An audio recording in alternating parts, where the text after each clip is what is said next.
Olá, bom dia, muito obrigado pelo carinho da sua audiência, você que está ligando agora, você que está chegando pela TVC, canal 36.2, esse é o TVI News aqui da sua TVI.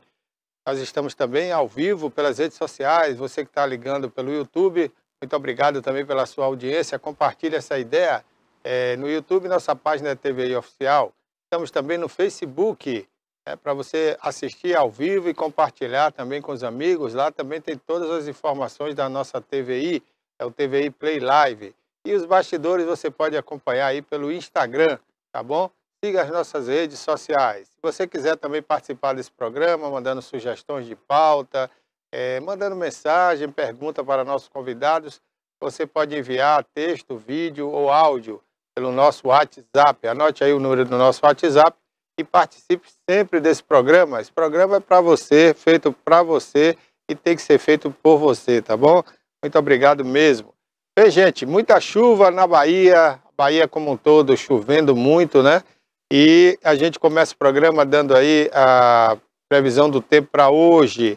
Vitória da Conquista amanheceu aí nublado, a mínima foi de 18 graus, a máxima vai chegar a 24 graus às 11 horas da manhã.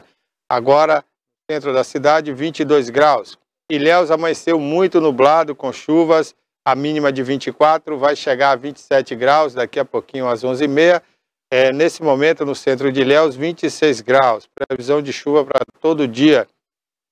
Em Itabuna, o tempo amanheceu nublado, depois de muitas chuvas fortes ontem à noite. A mínima, a máxima, né, vai ser de 25 graus daqui a pouquinho, a mínima hoje pela manhã foi de 22. E agora, aqui no Alto das Comunicações, no bairro de Fátima, pertinho aqui de Ilhéus, nós temos os termômetros marcando 24 graus.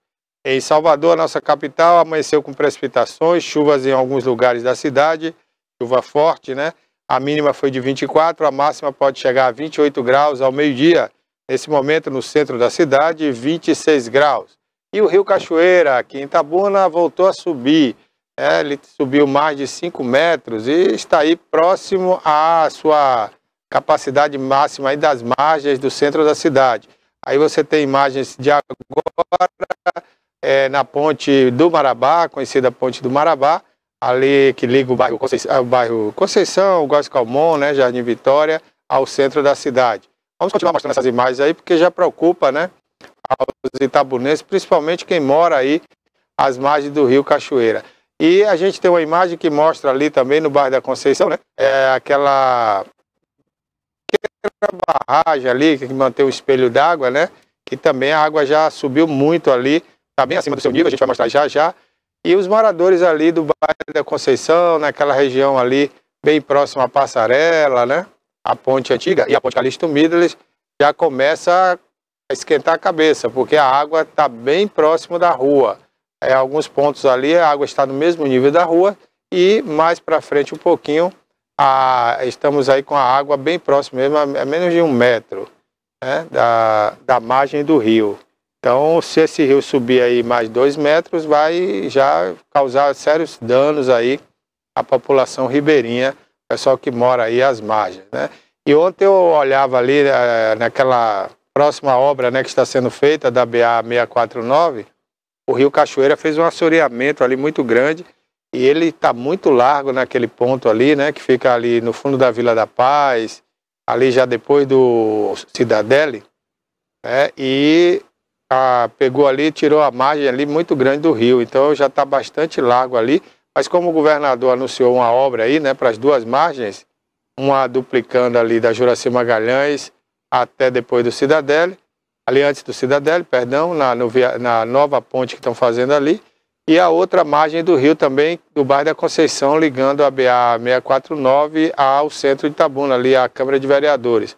Então, provavelmente, né, para ser feita essa obra, vai ser feito um cais de proteção, e aí vai proteger as margens do rio, que já estreitou muito ali a passagem ali daquela rua, né, dificultando, inclusive, para carros grandes e pesados. A ponte do Góes Calmon continua interditada, você está vendo aí, para tráfego de veículos, né, os pedestres ainda continuam passando.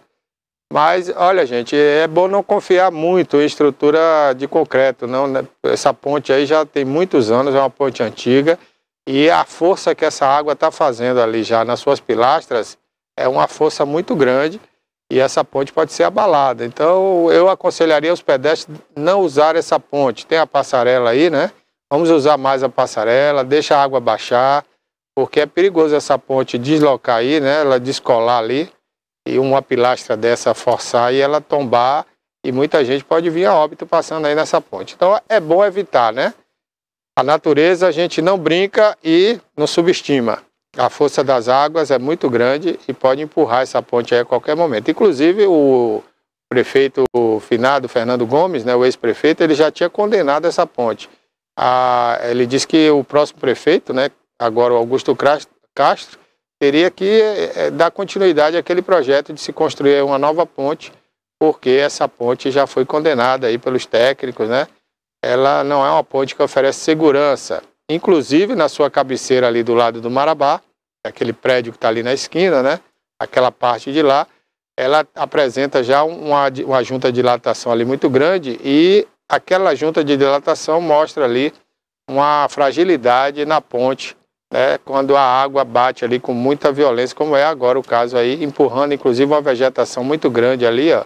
E tudo isso é força, né? Você a olho nu não tem como medir isso, mas se tivesse uma máquina ali, um equipamento que medisse esse tremor ali da ponte, você ia perceber que ela está balançando muito.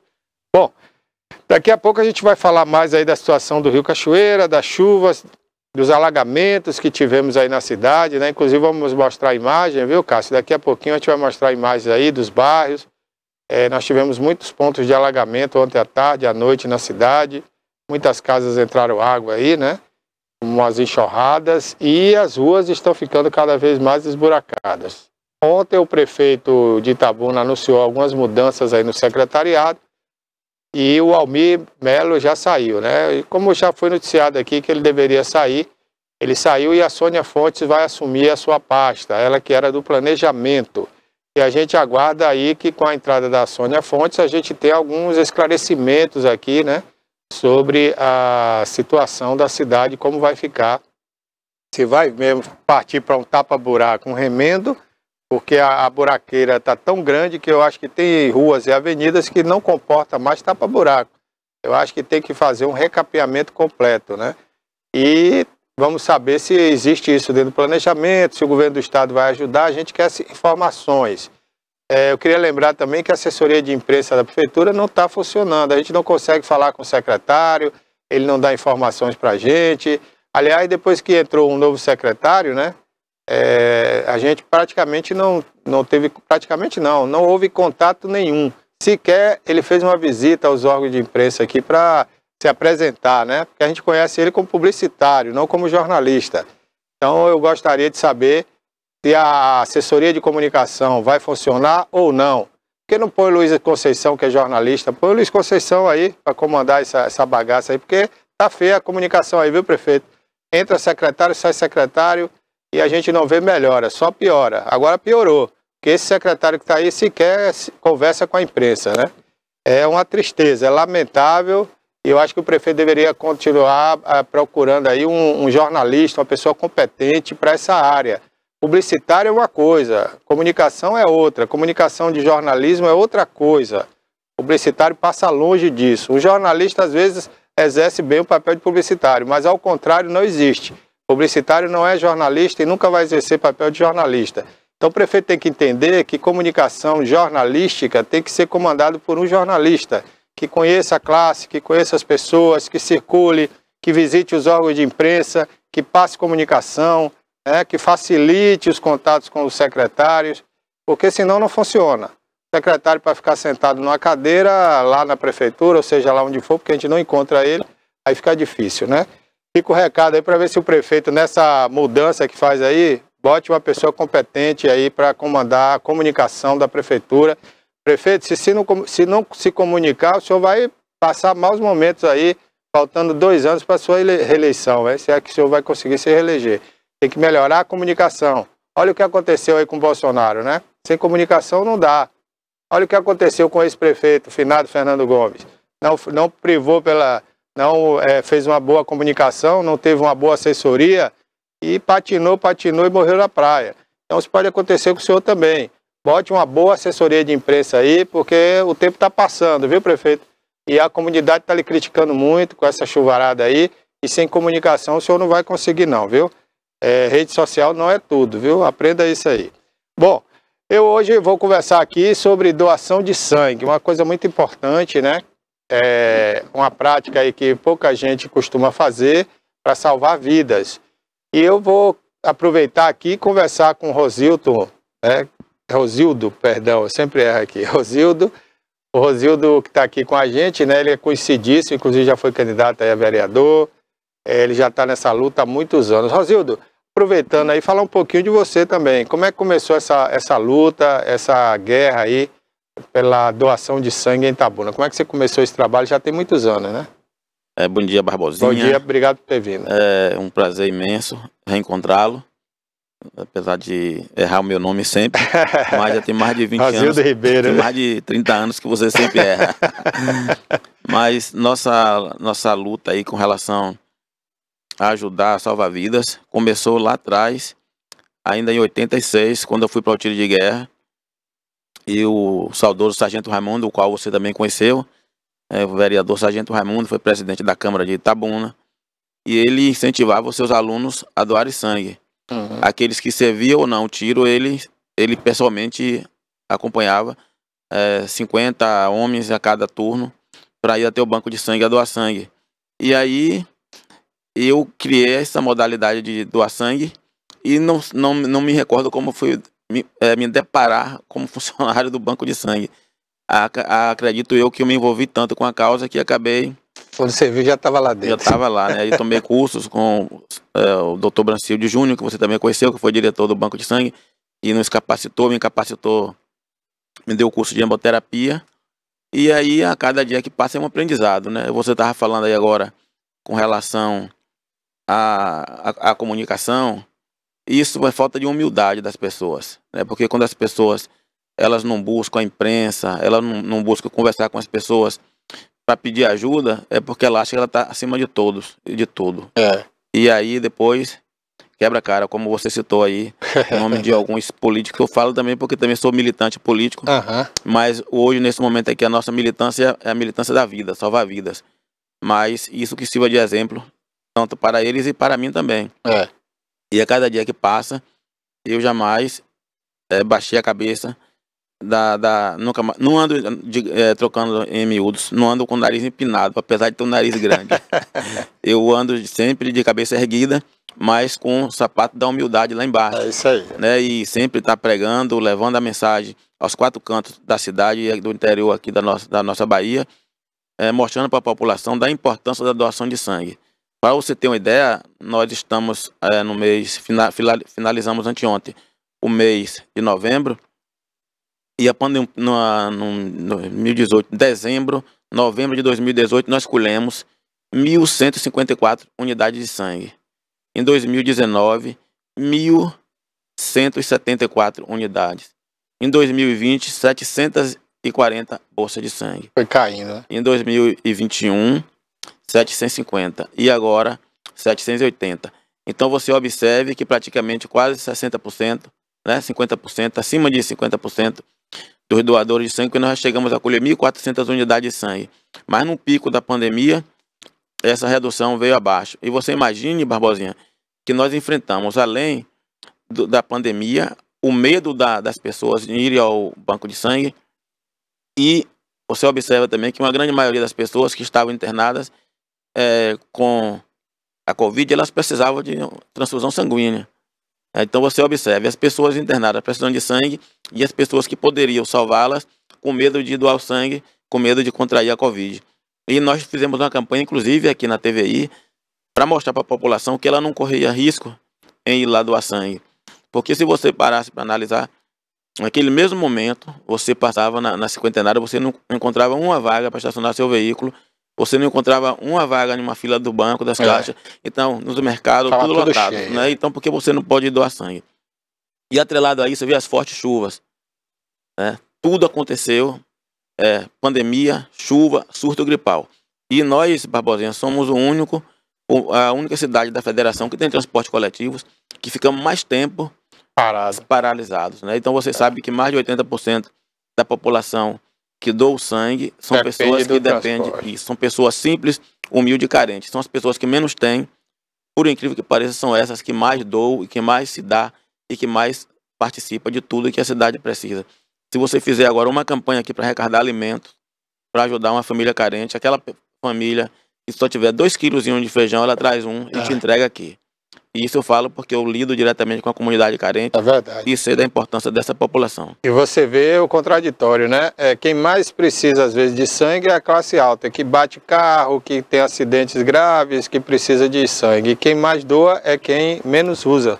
Sim, sim. Né? Então, até nisso também acontece, né? É uma grande realidade. É porque, Barbosinha, aquela pessoa que vive na periferia, ela está acostumada a um ajudar o outro.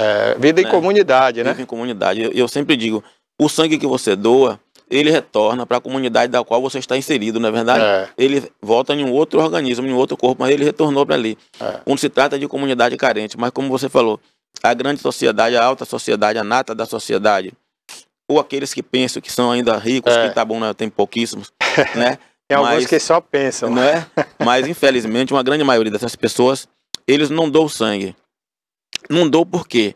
Porque, como você falou, eles geralmente, os acidentes que acontecem com ele, acidente do trânsito, ou então tem uma doença grave, e aí eles têm aquele grupo seleto, que eu também não tenho nada contra, porque nós vivemos em comunidades, né? Eu, por exemplo, eu sou lá do Santenês. Eu tenho orgulho de ser de lá. Se acontece qualquer coisa comigo, aquele povo do Santenês, ali, Antique, todo mundo Califórnia, conhece, todo mundo chega junto. Então, a alta sociedade também não é diferente. A alta sociedade vive isolado, né? Sim, Às vezes mora dentro de um condomínio por questão de segurança, mas não conhece o vizinho do lado, não sabe quem é, né? É verdade, eles não se conhecem. Sabe que existe, alguém fala porque tem um vizinho assim, mas eles não têm o convívio que nós temos. Então, isso aí, de uma certa forma, a comunidade que está aí, que faz a sociedade, quem gira a mola propulsora, né, do Brasil, da Bahia, do mundo, é a comunidade carente. São elas que mais produzem, que mais geram tudo, a economia, quem é o homem do campo, né? É quem trabalha, quem trabalha, né? Trabalha de verdade. É quem trabalha de verdade. E são essas pessoas que salvam vidas de verdade. É verdade. Então, hoje nós ainda estamos vivenciando a ressaca do mês do doador, que foi comemorado agora no dia 25 de novembro. Aí eu quero aproveitar o espaço e parabenizá-lo também pela audiência, né, da TVI, porque bomba aí, não só em Itabuna, mas no Brasil, no mundo, porque está na rede mundial de computação, né, de computador. Mandar um abraço para os nossos amigos, o seu Isaías lá, que está sempre aqui na... sempre está aqui na TV. É um morcegão lá de Camacan. E todos os outros parceiros nossos, que eu não vou citar nome, que são vários, mas falei seu Isaías como uma referência pela idade, né?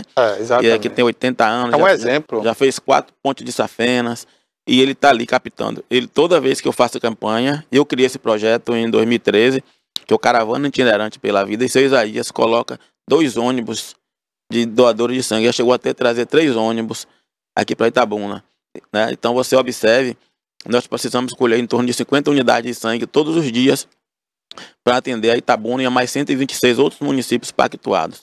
O hospital de base consome 450 unidades de sangue todo mês, então não é nada fácil você botar doadores ali, você convencer as pessoas aí no banco de sangue, tomar 2 agulhadazinhas para poder salvar uma vida. Mas eu sempre falo, é essa agulhada que salva a vida.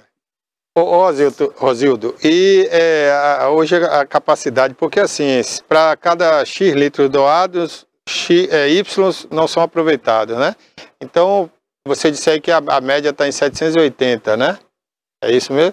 Sim. 780. Só o hospital de base usou 450, né? A Santa Casa também, apesar de não ter um pronto-socorro até agora, vai ter brevemente, né? Mas tem aquelas pessoas doentes que estão internadas que precisam do sangue. Tá tendo um déficit ou está dando para empatar ali? Então, é assim, a Santa Casa, mencionou a Santa Casa ela tem um PA, que é um pronto atendimento. Pronto atendimento, né? E aproveitando o espaço, porque a população que está do outro lado, ela às vezes não entende. Ela quer ir lá na Santa Casa para ser atendida, e ela não é atendida como no passado, porque quando o hospital de base foi inaugurado, a Secretaria de Saúde do município e do estado fez o quê? Municipalização da saúde, e fez a descentralização do serviço. Quando fez isso, inaugurou o hospital de base, então o hospital de base se tornou portas abertas. Exato. O hospital regional de base. E era o que fazia o Santa Casa, que era Santa Cruz naquela época. O Hospital Calixto Mido, ele é Santa Casa, Santa Cruz. Esse papel era feito pelo Hospital Calixto Midro. O que foi que aconteceu? O paciente entra no hospital de base, ele chega lá, ele é um paciente oncológico, ele é regulado para Santa Casa. Ele entra no hospital de base, chega lá, é um paciente renal crônico, ele vem para Santa Casa. Ele entra no hospital de base, é um paciente cardiovascular, aí ele vem para Santa Casa, mas ele tem que passar pelo hospital Portas Abertas para ele ser regulado, ou seja, a Santa Casa continua atendendo, mas ele tem que passar primeiro pelo Portas Abertas. Mas eu acredito que agora com o Dr. Valtesse, já adquiriu o Hospital São Lucas, agora vai ser da Santa Casa, vai facilitar mais ainda o atendimento da população, não só de Itabuna, mas da população regional. Com relação à quantidade de bolsa de sangue, você falou, nós escolhemos nesse mês essa quantidade no mês anterior, mas você sempre gira né, o sangue, porque as hemácias você pode armazenar ela a 30 dias, a menos de 10 graus. As plaquetas, elas não armazenam em câmaras frias, ela fica em temperatura ambiente, né? Então ela só tem validade de 5 dias. O plasma você pode, a menos 10, você pode, a menos 10 ou 20, até 1 ano ou 2 anos. Mas evidentemente você não tem esse tempo de ficar com esse subproduto e hemoderivados do sangue. Mas o que se mais precisa colher sangue todos os dias é por causa das plaquetas. Então o que ocorre? Nós precisamos colher 1.000, 1.200 unidades de sangue no mês, mas eu não quero colher todas em um só dia, porque eles vão vencer tudo em um só dia. Então nós temos que colher dentro do mês aquela quantidade, porque, por exemplo, as bolsas de sangue do dia 30, você salvou alguém no dia 1º, né?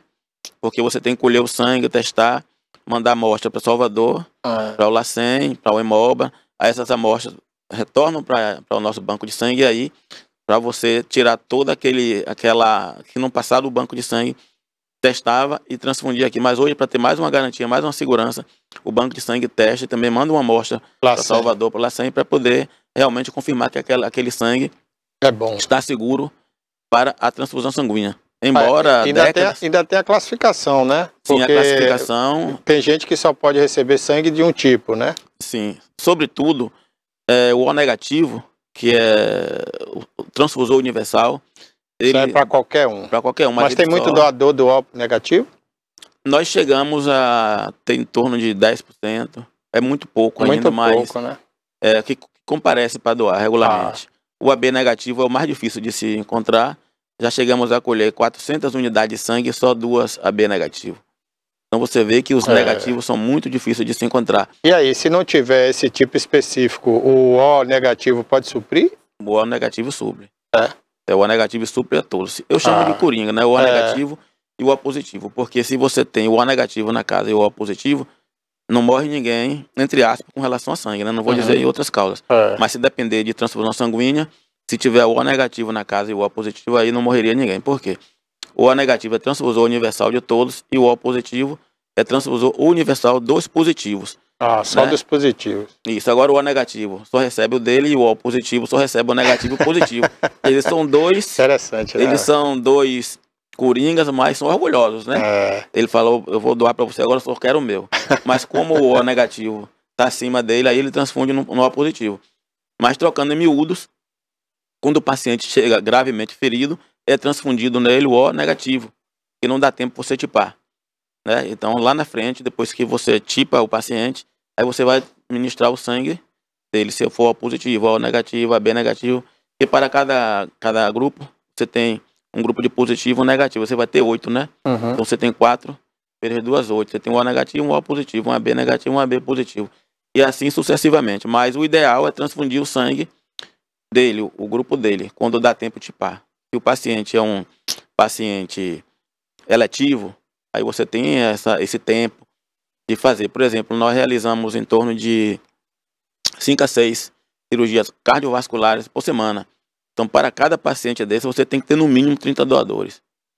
Então, na maioria das vezes, nós mandamos tipar, porque tem paciente que não sabe nem o tipo de sanguíneo dele, e você não pode mandar abrir o paciente e não ter o sangue lá. Então, essa é a nossa responsabilidade. Então, por isso, Barbosinha, que é importante fazer uma captação técnica, chamada estoque técnico, para não só esses procedimentos, mas acidentes, né? Você sabe que a nossa região, nós estamos cercados de uma rotatória turística, Ilhéus, Canaveiras, Itacaré, a BR-101, a 415, e todos os acidentes graves vêm para Itabuna, né? Então nós temos que estar preparados, nós temos o aeroporto, ali está uma Anvisa ela dá esse teto nosso de 1.200 a 1.400 unidades de sangue mês.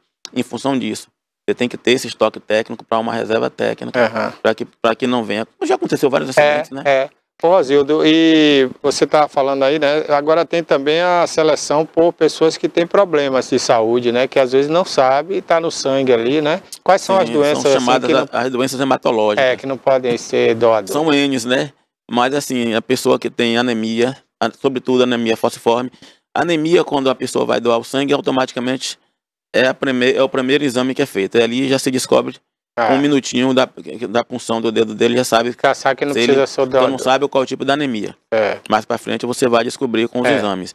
Mas a pessoa que fez pincer, 6 meses, a pessoa que fez... Por que o pincer? Pincer, né, aquelas argolinhas que botam no nariz, sim, né? Isso. A pincer, ela se enquadra quase na mesma linha de tatuagem. Só que a tatuagem vai para 1 ano. A pessoa que fez um tratamento dentário, 74 horas, extrair um dente. Tudo isso em função dos equipamentos que são utilizados para o tratamento de alguma ação, de alguma evidência no seu corpo. Por exemplo, se você fez uma pince, você usou um equipamento que o banco de sangue não conhece, ninguém sabe qual foi, se foi esterilizado, a tatuagem que você... Que tipo de agulha usou, como foi feito o procedimento. Então, o banco de sangue com tatuagem é mais criterioso que 1 ano, porque é o tempo que vai expelir toda aquela química que ficou na sua corrente sanguínea. Uma pessoa, por exemplo, que ingeriu bebida alcoólica também não pode doar, né? Ela pode 12 horas. 12 horas depois só. 12 horas depois. A pessoa que tem glicose alta, por exemplo, que o açúcar está circulando no sangue. No caso, a diabetes, né? Se ele faz uso de insulina, ele não vai fazer a doação. Mas se tem muitos diabéticos que estão com a diabetes controlada, que o médico dele pode avaliar. E se o médico dele autorizar o banco de sangue a colher o sangue, o banco de sangue vai, evidentemente, vai fazer olhar a sua situação clínica, e eu não vejo por que não. Mas, evidentemente, o banco de sangue sempre evita colher sangue de pessoas que tenham qualquer tipo de comorbidade, em função, porque nós não queremos mais um problema lá na frente, né? Mas o ideal é que você esteja 100% saudável, que você seja uma pessoa de comportamento exemplar com relação à sua vida. Porque se você não tem amor à sua vida, você não tem amor à vida do outro, né? Então você não está muito preocupado com a outra vida. Eu sempre prego, a minha captação é assim, mais pautada para a família. Eu sempre abordo, mesmo as famílias estando em um momento crítico, porque você está com um parente internado, hospitalizado, você ser abordado. Mas é nesse ponto que você tem que bater e falar com a família, porque a família, qual o pai que está com um filho internado que vai levar um sangue contaminado para o seu filho? Não vai. Não é assim? Ou vice-versa. Então é importante que eu sempre trabalho com a família, trabalho com as igrejas e busco também na sociedade as pessoas, né, de bom coração, as pessoas benevolentes, solidárias, para doar sangue. E sempre com maior dificuldade. Nós não facilitamos a chegada do doador com relação assim, olha, você vai doar sangue, você vai concorrer a um prêmio, uma bicicleta, uma moto. Não, nós buscamos pela dificuldade mesmo. Porque se eu chegar hoje aqui na TVI e falar... Tem um carro branco ali fora, que custa 200 mil. E você os primeiros 1.000 doadores que comparecerem aqui durante o mês vai concorrer. Só em um dia só vai comparecer 2.000. Então foi lá para doadores de todo tipo, mesmo sabendo que tem AIDS, Chagas, malária, HIV, sífilis, hepatite. Eles foram lá para quê? Interessados no prêmio, não foram lá interessados em salvar vidas. Então é importante você ir pela dificuldade. Pela dificuldade, com certeza. Mais seletivo, né? Sim, agora, você falou aí, é uma verdade, né? A gente concorda que quem mais doa são as pessoas de classe média baixa, né? São pessoas mais humildes, que amam a vida, o amigo, o parente, o vizinho, comunidade, né? E tem muita gente dessa classe que, infelizmente, passa dificuldade, não tem uma boa alimentação, né? Esse tipo de sangue não tem problema? As plaquetas estão boas? Como é que funciona?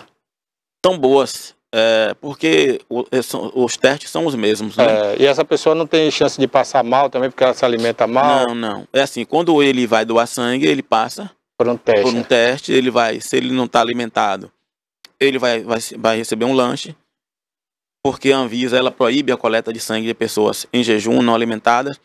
E tem um detalhe, um dos testes principais é o teste de anemia, onde você vai fazer a contagem dos glóbulos vermelhos, né?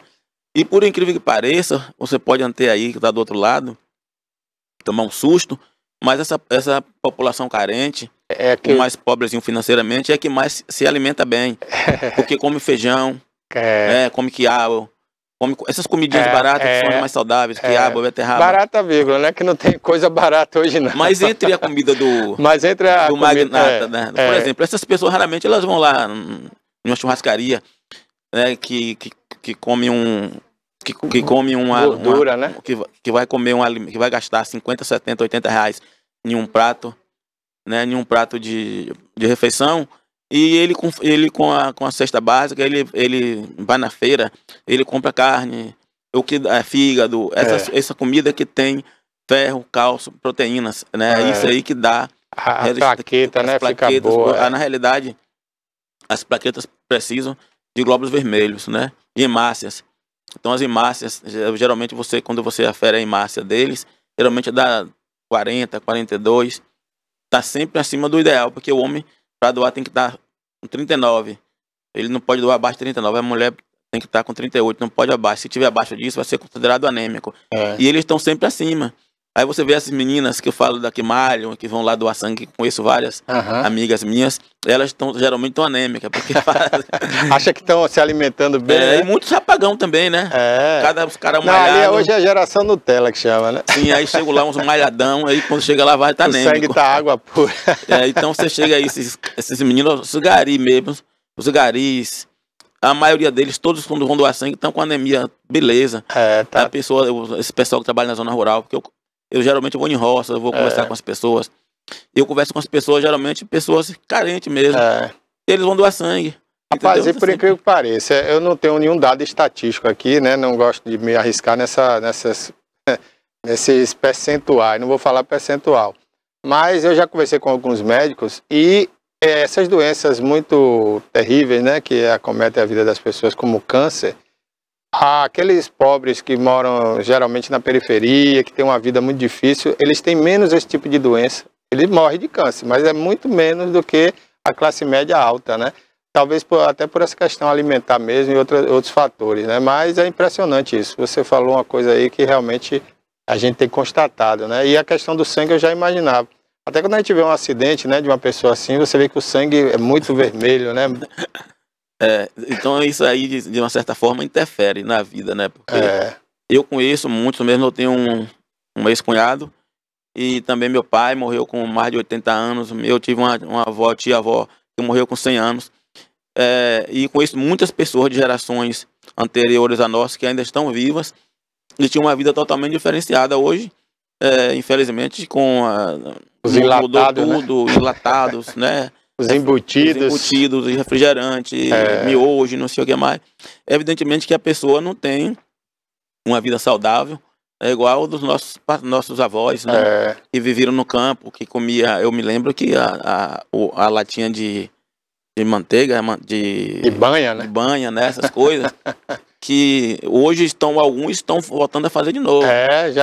Hoje quem tem condições já está comprando aí banha em lata, né? Tá voltando tudo de novo. Eu falo isso para você porque eu viajo a região, da cidadezinha do interior, e tem muita gente ainda com aquela cultura, sobretudo naquela região de Bicuí, Iguaí, ali, Itaju para cima, Itaju do Colônia. Eu viajo nesses municípios para dar palestras e conversar com os prefeitos, com os secretários, com vereadores. Eu geralmente almoço em alguma casa, assim, e aí você se revê no passado, né? Agora, a própria ciência, às vezes, né, entra em equívoco aí e libera algumas coisas. Por exemplo, há 30 anos atrás surgiu as margarinas, né? São manteigas artificiais. E virou moda, né? Quem era saudável tinha que comer aquilo ali, a publicidade bacana na televisão. E hoje está comprovado, os próprios médicos falam, aquilo ali é sintético, aquilo ali é plástico, né? Aquilo verdade. Ali top veia. Então é um absurdo isso. Como é que a ciência liberou esse tipo de produto e continua aí nas prateleiras, né? E contribui para matar muita gente do coração. Né? Eu acredito que exista por trás lobistas, né? Pessoas que... com certeza, muito dinheiro, né? Porque eu mesmo não consumo margarina já tem pelo menos umas 3 décadas. Adoçante também. Você pega uma gotinha de adoçante e coloca no chão e coloca um pouquinho de açúcar do lado para ver onde é que a formiga vai, se ela vai no adoçante. E faça com a margarina, com a manteiga, para ver onde é que ela vai. Então você vê a natureza é sábia, né? Ela sabe. Então nós sabemos que o mal está ali nos alimentos. Infelizmente nós não temos muitas alternativas, né? É, Porque hoje você também, no passado, você pega em qualquer fontezinha e bebia água. é. É, Hoje já não. Eu sempre vou ali tem um amigo nosso que é amigo seu também, Dinei, Aham. que tem uma fazenda ali no Santo Inês, lá perto de lá de casa. Lá ainda tem algumas baciazinhas de água. Ah, é? Lá na Tem roça, eu mina sempre lá, ando na roça, sempre quando eu vou lá eu bebo um pouquinho daquela água.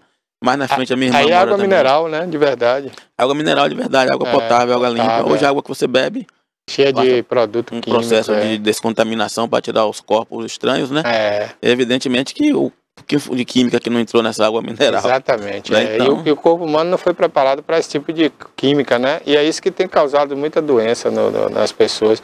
E hoje até essa água mineral que vem em garrafão, aí a gente também não sabe a procedência direito, né? sim, isso, Às vezes as pessoas engarrafam com coliformes fecais, alguma coisa que a gente não sabe, não está lá para ver, como é a Minas. O Ministério da Saúde às vezes aprova, mas não vai lá olhar. Então tem muita mina de água mineral aí contaminada, né? Então, sim, com certeza. O lençol freático, na realidade, sobretudo nessas regiões aí que é cheio de fósseis, né? É, exatamente. Então, eu viajo aqui, por exemplo, várias cidades aqui do interior, Rui Barbosa, Amargosa, Poções e várias outras cidades, aí uma grande maioria tem fossa. Pelo menos 40% das cidades ainda da Bahia é fossa. Então imagine que o lençol freático está todo contaminado. Todo contaminado. Claro então, que vai filtrando naturalmente, mas muita coisa passa, né? Muita coisa passa. Principalmente de acordo à distância entre uma fossa dessa e uma mina de água, né? É verdade. Por muito perto, não dá tempo de filtrar, não. Um exemplo é Feira de Santana, né? Que tem bastante fossa. Né? Uma cidade já... E Itabuna também, porque tem lugares que aqui, por exemplo, nessa região não tem rede de esgoto. Não então tem. Todas as casas aqui tem fossa, né? Aí a pessoa vai e faz um poço artesiano, tá achando que tá bebendo água pura e não é. É verdade. Então, infelizmente, vivemos em uma bomba, né? Moramos em cima de uma bomba, andamos, e o nosso corpo, da minha cada dia que passa, vai tornando uma bomba também. Rosildo, eu queria agradecer a você, mas eu queria antes fazer uma pergunta mais para a gente finalizar, né? As campanhas feitas em redes sociais têm surtido efeito? Tem surtido. Ajuda bastante, Ajuda bastante, e é para aproveitar também o espaço para te agradecer. E dizer para as pessoas que estão em casa, como eu falei aqui, não só pessoas vitimadas de acidentes no trânsito, vítimas de arma branca, arma de fogo, que precisam de uma transfusão sanguínea, são pessoas que têm leucemia, anemia falciforme, pessoas que fazem diálise, né? Braquioterapia, a radioterapia. Né? Então, são pessoas que têm as doenças do sangue, as doenças hematológicas, Barbosinha, que a cada 15, 20 dias precisam passar por uma transfusão sanguínea. Sobretudo aquelas pessoas que têm anemia falciforme, que é uma doença até então sem cura. Né? As pessoas que têm leucemia também, que precisam de uma transfusão de medula, enquanto não consegue essa transfusão, um portador compatível, depende única e exclusivamente de você ir lá estender seu braço com um gesto de amor e salvar a vida, até porque o sangue que você doa não faz nenhuma falta para você, né? Né? Tá sempre está renovando, né? E é bom que sua medula trabalha, renova os eritrócitos, né? E o mais importante é que você salva entre 1 e 4 vidas com a bolsa de sangue. Então esse é o nosso recado, dizendo que o banco de sangue funciona de segunda a sexta-feira, das 7 às 17 horas, sem intervalo para o almoço, e ao sábado, das 7 a meio-dia. Basta comparecer lá com um documento oficial, com foto, fale que ouviu a entrevista aqui, que assistiu aqui na TVI, e aí eu vou mandar para Barbosinha aí. Aí Barbosinha vai falar, foi Rosildo, agora ele vai acertar o nome. Ô Rosildo, mas se eu não trocasse o nome das pessoas, eu acho que eu não era Barbosa. Eu venho trocando o nome de tanta gente há muito tempo. Mas é importante aproveitar a audiência, quebrar o protocolo e mandar um abraço para nosso amigo Dinailton Oliveira, que está nos acompanhando, e para Dinei, um abraço para ele. E nosso amigo Som, a família do saudoso seu Daniel Gomes e do nosso amigo Fernando Gomes também. É isso aí, um abraço a Dinei aí, o Som, né? E ao Dinailton, Dinailton Oliveira. O advogado, né? Dinailton, porque é Som, né? É porque eu me atrapalho. Dinailton o advogado. Dinailson é o Som. E tem o Dinei, né? Que é nosso amigo aí. O Dinei é diferente, não dá para enganar. Quem gostava de Dinei demais era o nosso saudoso Teovaldo Araújo. Isso, né? Era parceiro. Parceirão. Rosildo, muito obrigado por ter vindo aqui. Volte sempre, né? Estamos aqui sempre à disposição para fazer campanhas aí, para que as pessoas doem mais sangue e salvem mais vidas. Eu que agradeço e transmito aqui o abraço da nossa equipe do Banco de Sangue para você, para sua equipe, e evidentemente que a saúde de Itabuna hoje, através de mim aqui representada, também mando esse abraço para você e para todos. Ok, obrigado. Estamos aí para isso, para ajudar o próximo da maneira que a gente pode, né? Então a gente, através do espaço aqui da TVI, estamos sempre à disposição aí para ajudar. Obrigado. Conversamos então com o Rosildo do Banco de Sangue, né, da Santa Casa de Itabuna, que falou mais uma vez aí sobre a importância da doação de sangue. Bom, gente, agora vamos a Brasília, né? Vamos direto a Brasília. Estou recebendo o chamado aqui do nosso correspondente lá, o Patrick Feitosa, né? E vai falar inicialmente sobre a PEC da transição, né? E volta da CPMI no Senado. Então, eu vou convocar agora o nosso amigo Patrick, direto de Brasília, direto do Congresso Nacional. Bom dia, amigo. Fala aí. Amigos e amigas que nos veem e nos ouvem aqui na TVI. A PEC da transição já está em tramitação no Senado e com Bolsa Família fora do teto de gastos por 4 anos. O texto da PEC prevê que o teto de gastos seja ultrapassado aí em até 175 bilhões de reais para viabilizar os repasses do Bolsa Família. Caso seja aprovada, a PEC valerá de 2023 a 2026. Assim que aprovado no Senado, o texto volta aqui para a Câmara dos Deputados, aprovado aqui na Câmara, retorna para o Senado para que seja feita aí a promulgação. O relator do orçamento, o senador Marcelo Castro, disse que já está fazendo junto aos senadores os ajustes necessários para aprovação o mais rápido possível. Disse ainda que a votação do texto precisa ocorrer nas duas casas, Câmara e Senado, até o próximo dia 16 de dezembro. As negociações para a tramitação já começaram, né, com a presença do presidente eleito Luiz Inácio Lula da Silva aqui em Brasília, conversando pessoalmente com cada senador, a fim de viabilizar a aprovação aí da PEC da transição.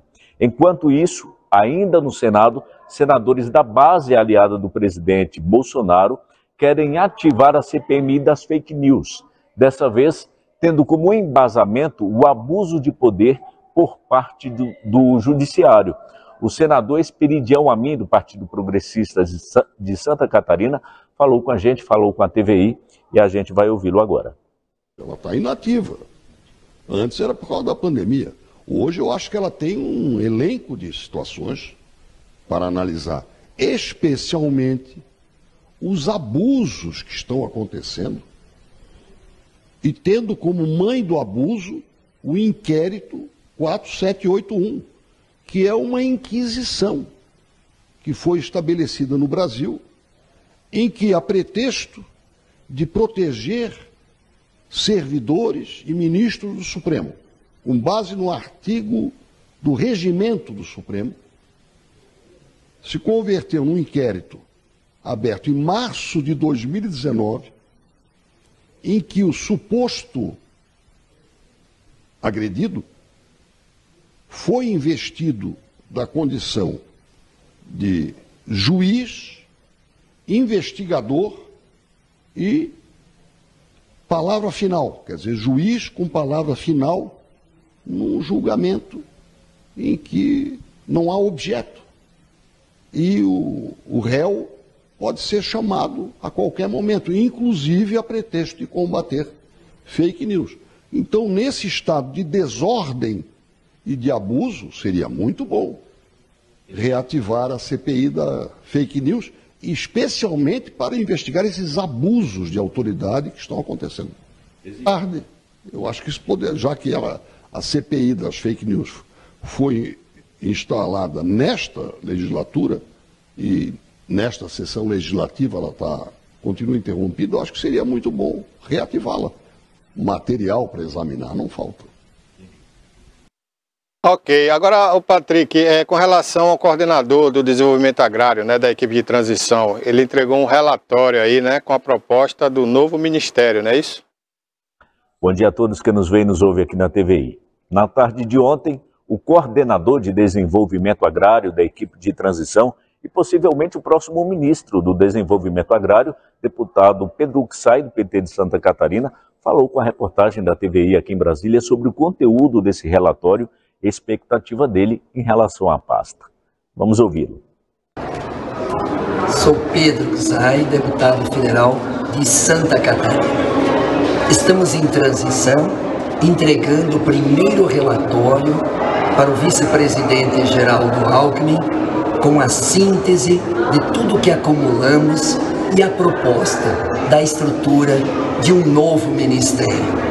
E precisamos, nesta transição, responder urgentemente com mais crédito, com mais recursos e principalmente recurso para adquirir alimento dos agricultores para enfrentar a fome do nosso povo brasileiro e diminuir a inflação dos alimentos. Por isso, esse novo ministério tem uma grande missão: fortalecer a agricultura, fortalecer e valorizar e respeitar os nossos agricultores e, de outro lado, ofertar alimento. Alimento de qualidade, alimento saudável para os mais pobres que passam fome e para o povo consumidor que quer ver um preço com menor inflação, com menor valorização, mas que tenha equilíbrio.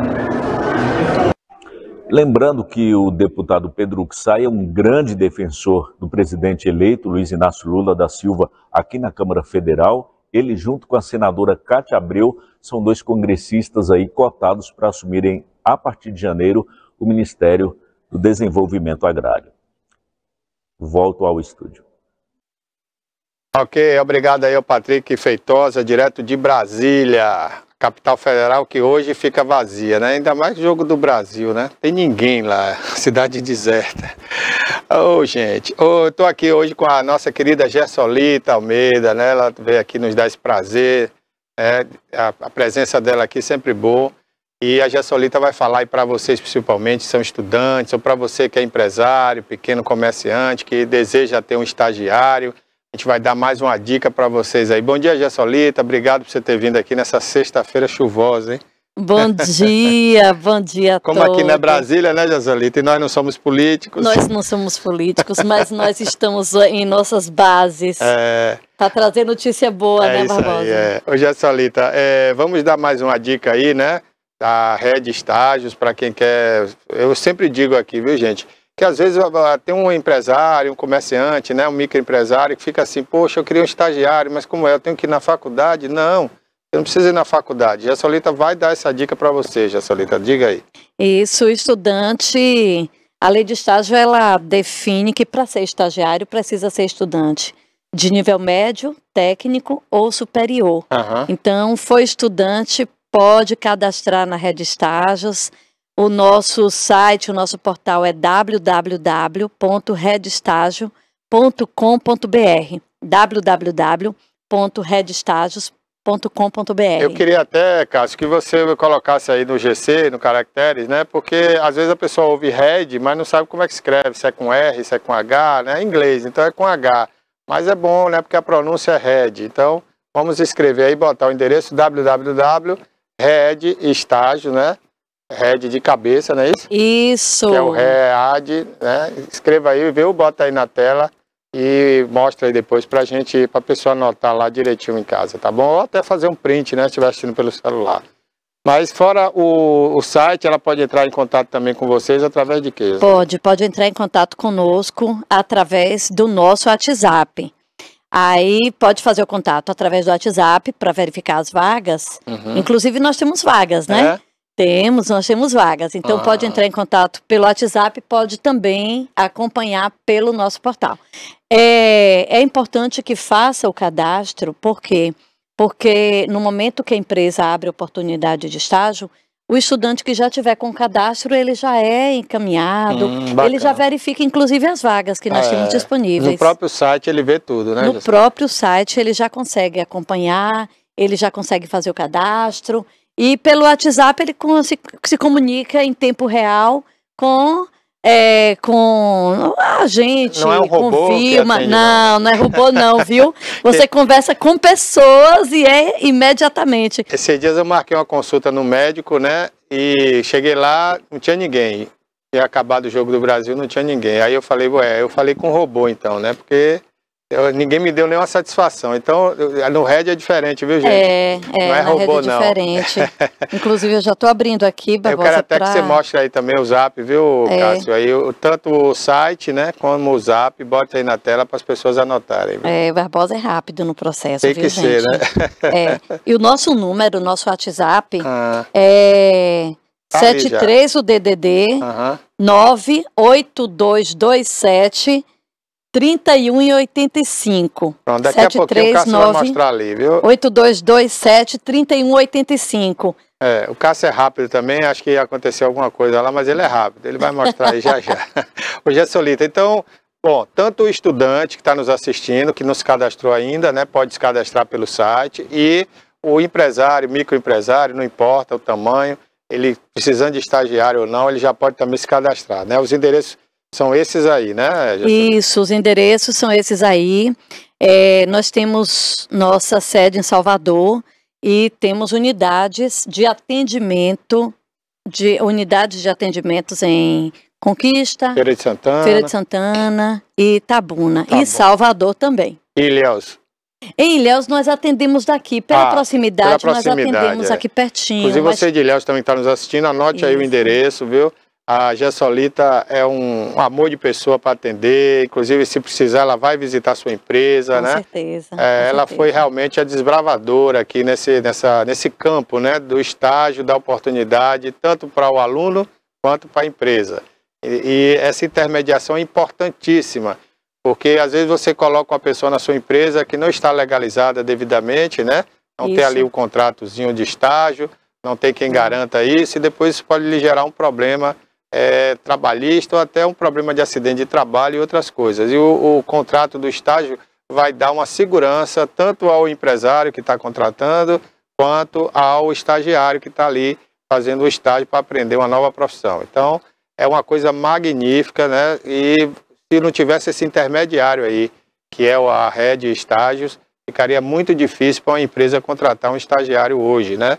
Pelas dificuldades, inclusive trabalhistas. Então, o estagiário aí, gente, já vai com seguro de vida para o trabalho, para o estágio, né, Gessolita? Isso. Tudo nós tranquilo ali, seguro, né? E a empresa paga tão barato, né? Por isso é tão pouco, né? O valor da contribuição institucional é bem baratinho. Vale a pena o investimento. Olha, o que a empresa paga, não pagaria nem o seguro, porque é uma coisa mínima, né? É ínfima.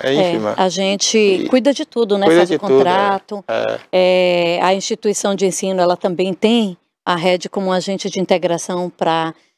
tanto na busca de oportunidades de estágio para os estudantes, como também na documentação, todo o processo legal. Que é o mais importante. Que é mais importante. Com certeza. Fica tudo legal. E, Gessolita, você disse aí há pouco que tem vagas, né? Toda semana está abrindo vagas, né? Nós temos vagas para os estudantes de contabilidade, ciências contábeis. Temos vagas para estudantes de pedagogia. Também temos vagas para estudantes de administração e administração com ênfase em RH. Então, estudantes destes cursos já devem entrar em contato conosco. Psicologia também. Psicologia. Nós temos vagas para psicologia também. Então, estudantes que fazem esses cursos podem entrar em contato conosco para... isso aqui, essas vagas, Barbosa, elas são vagas em Itabuna, tá? Certo. Mas também vocês podem verificar no site da Rede as vagas de Conquista, de Feira, de Salvador. Ilhéus também está lá. Ilhéus também. Então, assim, é muito importante que o estudante acompanhe e eu defendo muito o programa de estágio, Barbosa, porque... Eu amo esse programa porque eu gosto de dar oportunidade, né, a novos profissionais. E esse pessoal só tem essa maneira de entrar no mercado. Porque quando você sai da faculdade com diploma, você bate na porta e a primeira coisa que o RH pergunta, você tem experiência? É verdade. E são duas coisas assim que eu defendo muito. O estágio, porque o estudante está começando, ele não tem experiência prática na sua linha de formação ainda. E que dê oportunidade para os estudantes, independente da idade, Barbosa. Então, a gente percebe que hoje tem muita gente que volta a estudar. Então, hoje nós temos no nosso banco de dados... pessoas com 39, 40 e poucos anos querendo uma oportunidade. Exatamente. Então nós pedimos à empresa que ela dê oportunidade ao jovem, ele não tem experiência ainda, e tem pessoas com mais de 30, mais de 40 anos querendo uma oportunidade, voltando a estudar e vendo como oportunidade de reingressar no mercado, no mundo do trabalho, através do estágio. Então, são dois públicos maravilhosos, que, na verdade, é um público específico, né? O público de estudante. E a idade é a partir dos 16, não tem limite máximo de idade para ser estagiário. A gente fica muito sentido quando chega alguém aqui e fala, eu sou jornalista, graduado e tal, pronto. Aí me mostra seu portfólio, né, para a gente avaliar. Não tenho. Mas você nunca trabalhou, nunca estagiou? Não. Então fica difícil, né, a gente contratar, porque se você contrata um profissional, ele tem que ser bem remunerado. Mas ele vai ser bem remunerado para fazer o quê? Ele vai ter que aprender ainda, né? Então fica difícil contratar uma pessoa, mesmo formada, que não tenha nenhuma experiência. Então o estágio, gente, é para isso. Então você que está estudando, não esqueça, você está na faculdade, não adianta só a teoria. A teoria é importantíssima, mas a teoria sem a prática não vai funcionar no mercado de trabalho. Então a única oportunidade que você tem de ter essa experiência e não chegar lá depois se queixando, a empresa quer experiência e como é que eu vou ter experiência se eu nunca trabalhei, se não me dá oportunidade? Mas a oportunidade é no estágio, é no momento que você está estudando. Aí você tem que aproveitar essa oportunidade e buscar a sua experiência e fazer seu portfólio. É importante o que você está falando, Barbosa, e é outra sugestão que eu dou para os estudantes, porque eu lembro que quando eu fui ajudar meu filho a fazer o currículo dele, ele não tinha experiência. Ele tinha 14 anos de idade quando fez o primeiro currículo. Mas ele já tinha experiência de vida, então participava de esportes, participava de um judô, participava de projetos no colégio. Então eu ensinei, eu disse para ele, vem cá, coloque tudo isso, porque são experiências de vida que ajudam na formação. 14 anos é muito jovem também, né? Mas eu já queria colocá-lo no jeito, né? Começa de casa. Acelerou o processo. Mas o 14 anos está em tempo ainda, vai ter muita experiência até chegar aos 16 aí. Principalmente hoje tem também o menor aprendiz, né? Isso. Queria até que você falasse um pouquinho o que é o menor aprendiz, para quem está chegando agora e ainda não ouviu sobre isso. Porque são duas leis diferentes, né? Tem a lei da aprendizagem e a lei de estágio. Isso. A lei de aprendizagem, ela é específica. O jovem, ele faz um período de capacitação e um outro período ele fica na instituição capacitadora. Já o estágio, ele não tem vínculo empregatício, é uma outra forma de contratação especial do estudante. Para ser estagiário, só pode ser estudante. Mas eu já sou formado, não pode ser estagiário. Tá? Formou, pegou o diploma, o certificado, ele já não pode mais ser estagiário. Agora já existe, Barbosa, existem instituições de ensino que elas autorizam o estudante de pós-graduação a ser estagiário. Então, se lá na base curricular da instituição de ensino, na sua matriz curricular, autoriza o estágio, tem o estágio para ser feito, aí ele pode também ser estagiário. Mas nem toda a profissão da pós-graduação acho que permite, ou são todas? Porque depende muito da matriz curricular da instituição de ensino, mas existe. Então, assim, o estudante de nível médio, técnico e superior, porque a pós-graduação é o nível superior. Nível superior, E aí, o estudante de educação especial também, você que está nos ouvindo, se você tem um parente de educação especial que estuda na PAI, pode também cadastrar e fazer contato conosco para oportunidade de estágio. Eu tenho visto também, né, pessoas deficientes assim, auditivas, de outras coisas, né, que estão ali também sendo capacitadas, né, tem também essa oportunidade, né? Se ele for estudante, ele pode ser estagiário. Né? E o estágio, você falou há pouco, o trabalho em si, a atividade, ela dá sentido à vida. Então eu costumo dizer lá na nossa casa que enquanto a pessoa está estudando, não importa o valor que ele vai receber, porque assim, o seu primeiro projeto, eu quero uma oportunidade de estágio para aprender, para colocar em prática o que eu estou aprendendo na faculdade, no colégio. Depois, quando você já estiver formado, quando o mercado já te conhece, quando o mercado já sabe o valor do seu trabalho e o que é que você tem a oferecer, aí sim você vai negociar o valor de salário, já como emprego, como uma prestação de serviço. Mas enquanto estágio, quanto mais estágios você conseguir, enquanto você for estudante, é melhor porque vai enriquecer a tua formação profissional. E faz muita diferença, Com né? certeza, com certeza. Gessolita, eu queria que você acrescentasse algo que eu não perguntei, né? Antes de encerrarmos aqui o nosso papo. Eu gostaria de convidar a todos para visitarem o nosso Instagram, @redestágios. Eu gostaria também de nos colocar à disposição, caso vocês tenham alguma pergunta, tem o meu Instagram pessoal, Gessolita_Almeida, vocês podem colocar lá, ou então no próprio Instagram da Redestágios, interagir conosco. Estamos à disposição, desejamos sucesso, e eu gostaria de enfatizar aos estudantes: aproveitem que vocês ainda estão em curso, e assim, não existe férias para Redestágios. Isso que eu ia falar, porque já estamos entrando no período de férias, né?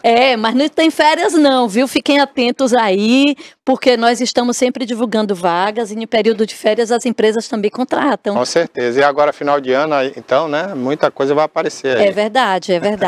Período de Natal, muitas oportunidades vão ocorrer, vão surgir.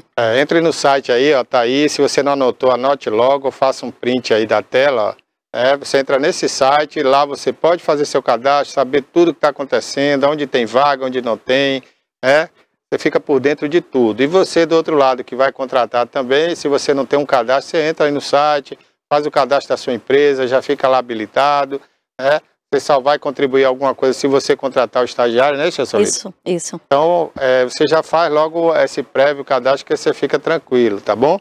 E na hora que você precisar, você vai lá no próprio site e já busca a vaga que você quer, a pessoa que você quer, né? Lá vai ter tudo, a qualificação da pessoa, né? Tudo Exatamente. Bacana.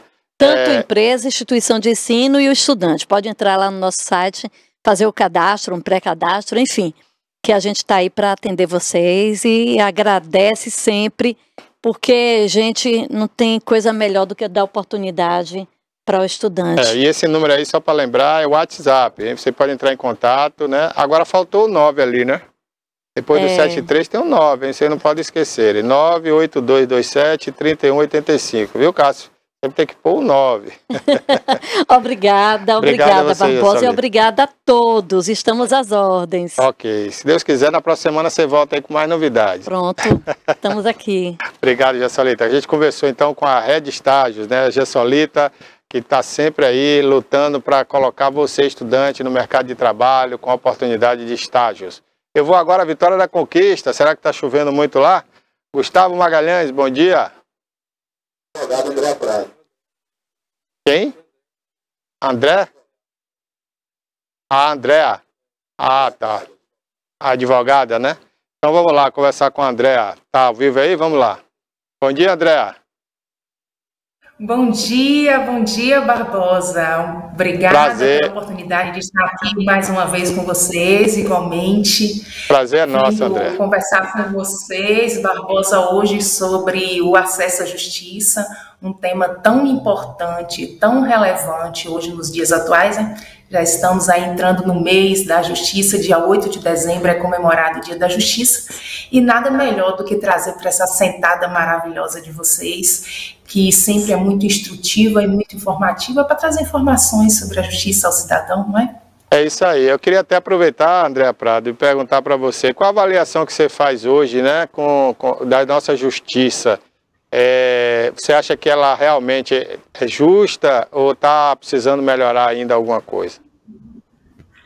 Barbosa, a questão do acesso em si à justiça é fundamental tratarmos aqui, principalmente nessa questão que você trouxe agora aqui nessa manhã, no sentido de que sempre é necessário aprimorar, sempre é necessário mudar, sempre é necessário utilizar de novas ferramentas. Agora nós estamos vendo que tanto o Poder Judiciário em si, até mesmo nossa categoria, a advocacia, está completamente adaptada a trabalharmos de maneira virtual.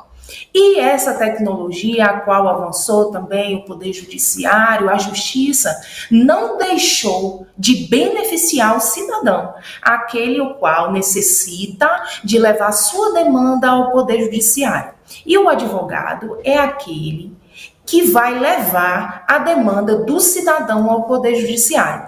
Então, quando você me pergunta a respeito, será que o acesso à justiça, até mesmo a máquina judiciária em si, tem algo a aprimorar? Com certeza, sem sombra de dúvidas. Sempre é necessário aprimorar. Por quê? Porque nós estamos tratando de vida das pessoas, de bens das pessoas. Nós estamos tratando do cidadão do que aquilo ele necessita de um auxílio. O cidadão, quando ele vai ao Poder Judiciário, quando ele chega a um advogado, que seja um advogado público ou não, ele necessita ser amparado, a ser ouvido daquele problema o qual ele está enfrentando, que o prejudicou, e ele precisa de uma certa forma ser reparado. E aquele que vai levar sua demanda ao Poder Judiciário é o advogado. E aí? O Poder Judiciário, ou seja, a máquina judiciária, está preparada para receber de uma certa forma precisa para garantir de fato o acesso à justiça a esse cidadão? Muito importante essa pergunta que você me fez, e eu digo para você nesse sentido, é sempre necessário aprimorar. De uma forma completa, não está. Mas nós também devemos reconhecer que o Poder Judiciário em si melhorou e muito no ano agora de 2022, partindo para 2023, em si o cidadão, até mesmo nossa categoria de advogados, que levamos a demanda do cidadão, porque a atividade nossa é essa de ser um intermediador, intercessor do direito do cidadão, nós podemos verificar de uma forma ampla a melhoria do Poder Judiciário em si. Se nós não tivéssemos a tecnologia, como que estaríamos hoje fazendo audiência, levando o direito do cidadão ao Poder Judiciário? Então o Judiciário em si, principalmente aqui o da Bahia, está completamente atualizado nesse sentido, porque nós aí já temos 3 anos trabalhando com trabalhos virtuais, online, de levar o processo, de levar o requerimento, de levar o peticionamento do cidadão ao Poder Judiciário. E ele está preparado para isso. Aqui na Bahia, sim, 100%. Ok, minha amiga. Andréa, a gente está vivendo também um momento muito complicado, porque se confundiu muito o Supremo Tribunal Federal como a Justiça do Brasil, né? E eu disse aqui outro dia, eu não sou daquela época, mas eu acompanhei, eu era criança, né? Acompanhei na televisão aquela transição do Exército para a democracia, e esse órgão, o STF, ele foi criado pelos políticos da época, do PMDB, que está conseguindo a democracia para o Brasil, para que esse órgão ele fiscalizasse se a justiça do Brasil, né, se os outros poderes iriam estar cumprindo a Constituição. E hoje a gente vê que esse Supremo virou o tribunal dos tribunais, tudo tem que passar por ele, eles que legislam, eles que fazem leis, regras, né, e a nossa justiça não se manifesta. Eu queria saber a sua opinião, porque nós temos a justiça comum, que vai da primeira vara ao STJ, que é onde se passa todas as decisões em última instância. Mas agora o Supremo Tribunal se apropriou de tudo, né? E 2 ou 3 ministros lá fazem o papel de presidente da República, Congresso Nacional e julgador. Eu queria a sua opinião como advogada, jovem advogada, né, Andréa Prado. Fala aí, Andréa. Muito esclarecedor esse ponto que você trouxe, Barbosa. Você falou que não estava ali na época, mas está completamente atualizado nesse sentido. E é exatamente isso. O STF, no sentido de ser a cúpula máxima do Poder Judiciário, ele está nessa seara do quê? Da fiscalização também dos demais poderes. Você falou aí da justiça comum, também temos a justiça especializada, né? A justiça especializada também entra nessa seara de ser, de uma certa forma, esperar do STF o controle máximo, ou seja, depois do seu. O exercício realizado pela justiça comum e até mesmo pela justiça especial, ela tem que ter algo acima da decisão que ele fundamenta, da decisão que ele cumpre, porque toda e qualquer decisão em si, ela tem que ser fundamentada. Isso respeitando a Constituição, a nossa Carta Magna. Se ela não é uma decisão que ela não é fundamentada em sua decisão, ela é viciosa. É cabível de nulidade. Quando você fala a respeito dessa questão que é muito debatida hoje, principalmente do STF, nós ficamos preocupados nessa seara. Eu tenho a mesma preocupação que você trouxe aí, Barbosa. Por quê? Porque o STF, sendo a cúpula máxima, é aquele que está exatamente em posição que o cidadão, que eu como advogada, que o cidadão, eu mesma como cidadã, estou esperando que ele realize de uma forma superior, uma decisão não única, não é aquele que é responsável pela única decisão, mas é aquele órgão que, de uma certa forma, ele está ali próprio para ser o órgão revisor, ou seja, para ser o órgão fiscalizador das atividades daquele que levam a si uma decisão para ser regulamentada e até mesmo para ser decidida em cúpula máxima, mas não em cúpula única. Eu penso da mesma forma que você trouxe no que diz respeito a não ser uma cúpula única, porque o STF ela não é uma cúpula única, da mesma forma. É isso aí, André. Inclusive, André, a gente está muito preocupado. Eu que faço comunicação, né, faço jornalismo há muito tempo, eu estou muito preocupado porque o Brasil entrou assim num estado de, como é que eu diria, de exceção, né? Existe uma exceção. E a gente pode ser julgado e condenado por um único homem do Supremo Tribunal sem direito à defesa. Isso está acontecendo muito com pessoas blogueiros, né? Pessoas que são da imprensa também digital, tem seu site ou sua rede social banida. E agora esse cidadão, que é o Alexandre de Moraes, ele está contratando uma empresa, inclusive uma empresa suspeita, né? Para monitorar as redes sociais. Ou seja, qualquer um de nós, você, eu aqui e outros, teremos nossas redes sociais monitoradas. Isso, para mim, é uma coisa que só se podia fazer na China, né? Na China era feito isso, na Rússia, na Coreia do Norte, deixa eu ver outro país, Cuba é assim também, Cuba todo mundo é fiscalizado e nem todo mundo tem direito à rede social lá. E agora está chegando ao Brasil por uma pessoa do Supremo Tribunal Federal que está ali para garantir a nossa democracia, a nossa Constituição, e está fazendo atos de justamente ditador. Então eu queria também a sua opinião jurídica com relação a isso, André. Com relação a essa questão mesmo de publicidade ou até mesmo de questões, como você diz, a comunicação em si. O que somos nós sem a comunicação, sem esse mecanismo aqui que nós estamos utilizando para levar informação ao cidadão? Nós necessitamos. É uma ferramenta, é aquele transporte que leva o acesso mesmo à informação do outro que necessita dar esclarecimento a respeito de um tema que se trata momentaneamente. A questão, quando você diz respeito da questão da privacidade, o que não pode ser infringido de qualquer forma aí, Barbosa, é a questão da privacidade. Essa questão do monitoramento, ele é possível se for para garantir a segurança nacional. Se for algo nesse sentido, ele é aceito. Se não for nesse sentido, se for para um lado privado e público, realmente aquele que for prejudicado tem que requerer, junto aos órgãos responsáveis, a fiscalização nesse sentido, mesmo da interferência pública no questão e na seara privada, que a questão que nós falamos a respeito de privacidade é exatamente essa. É até onde o poder público em si, fiscalizatório, pode invadir o direito privado. Nesse sentido, se for em relação à segurança nacional, é aceitável porque ele é fundamentado na questão de um bem maior em relação ao bem privado, ou seja, da privacidade entre eu, entre você, entre qualquer pessoa. Mas o que não pode é se exceder nessa condição de segurança, compreende? Ô André, mas você não concorda que a gente tem aqui no Brasil, como existe o FBI nos Estados Unidos, a gente tem aqui o SNI, que é justamente para garantir a segurança nacional, fiscalizar os órgãos de imprensa, rede, né, de internet. Eu acho que nós não precisamos de uma empresa particular e suspeita, uma empresa que... Qual a idoneidade dessa empresa para invadir a sua vida pessoal? Quem garante que essa empresa não vai pegar outras coisas da sua vida, né, que não tem nada a ver com segurança nacional? Quem é que nos garante isso? E quem é esse Supremo Tribunal Federal, esse ministro, para fazer isso? Quem devia fazer isso não era o presidente da República, através dos seus ministérios, né? Não vai entrar aí um novo presidente, ele não vai ter ministérios aí para a segurança.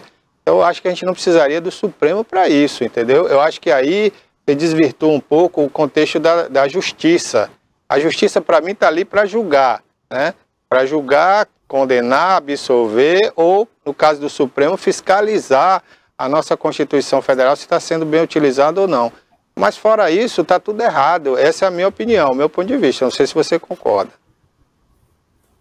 A questão da fiscalização é fundamental, que é aí exatamente a seara que o Supremo ele pode manipular nesse sentido. Ele pode trabalhar, ele pode labutar no sentido de garantir a democracia a cada um de nós e o acesso à justiça nesse sentido, fiscalizatório, como eu te falei anteriormente. Se não é na questão fiscalizatória, já é algo a ser aprimorado nesse sentido. Mas o que é garantido pela nossa Carta Magna Constitucional, pela seara do cunho fiscalizatório do STF, é a sua ação. Né? Nunca a sua omissão, a sua ação, trabalhar. E nós sabemos que o STF em si trabalha nessa questão fiscalizatória. Então, algo nesse sentido certamente precisa ser melhorado, né, Barbosa? Aprimorado. Agora, voltando à justiça comum dos mortais, né, dos simples mortais que têm acesso à justiça, a gente está vivendo também dias difíceis, aí, tempos difíceis. Porque nós hoje estamos muito à mercê também de interpretações de muitos juízes, e que a gente não sabe também a idoneidade desses juízes, né? Muitos deles, como tem corrupto na política, tem corrupto na justiça também, então com certeza tem. E a gente vê, André, que causas, por exemplo, de defesa do direito ao consumidor são revertidas. A gente está vendo, a gente que não é julgador, não é juiz, a gente está vendo nitidamente ali provas que corroboram para que aquele cidadão ganhe uma causa porque ele foi penalizado indevidamente por uma empresa, né, uma grande multinacional, e a gente vê o juiz inverter isso e dar razão a essa empresa. Então, são coisas absurdas assim que estão acontecendo, principalmente aqui na Justiça Baiana, novos juízes recém-concursados, parece que falta experiência, né, para não dizer maldade, né, para não afirmar aqui que são todos corruptos, mas eu acho que falta também experiência nesses novos juízes. Ou não, André? Qual é a sua opinião? Eu tenho uma opinião completamente favorável ao Poder Judiciário em si, sabe, Barbosa? E porque a questão nossa de ser o intercessor do direito do cidadão, nós vamos acreditar no Poder Judiciário até o último momento. Então, a minha posição pessoal é de acreditar no Poder Judiciário, de acreditar no acesso à justiça até o último momento. Por exemplo, aqui na nossa comarca, aqui em Vitória da Conquista, nós temos excelentes magistrados. Aqui não existe magistrado para qualquer advogado que for participar do seu programa vai trazer a mesma impressão.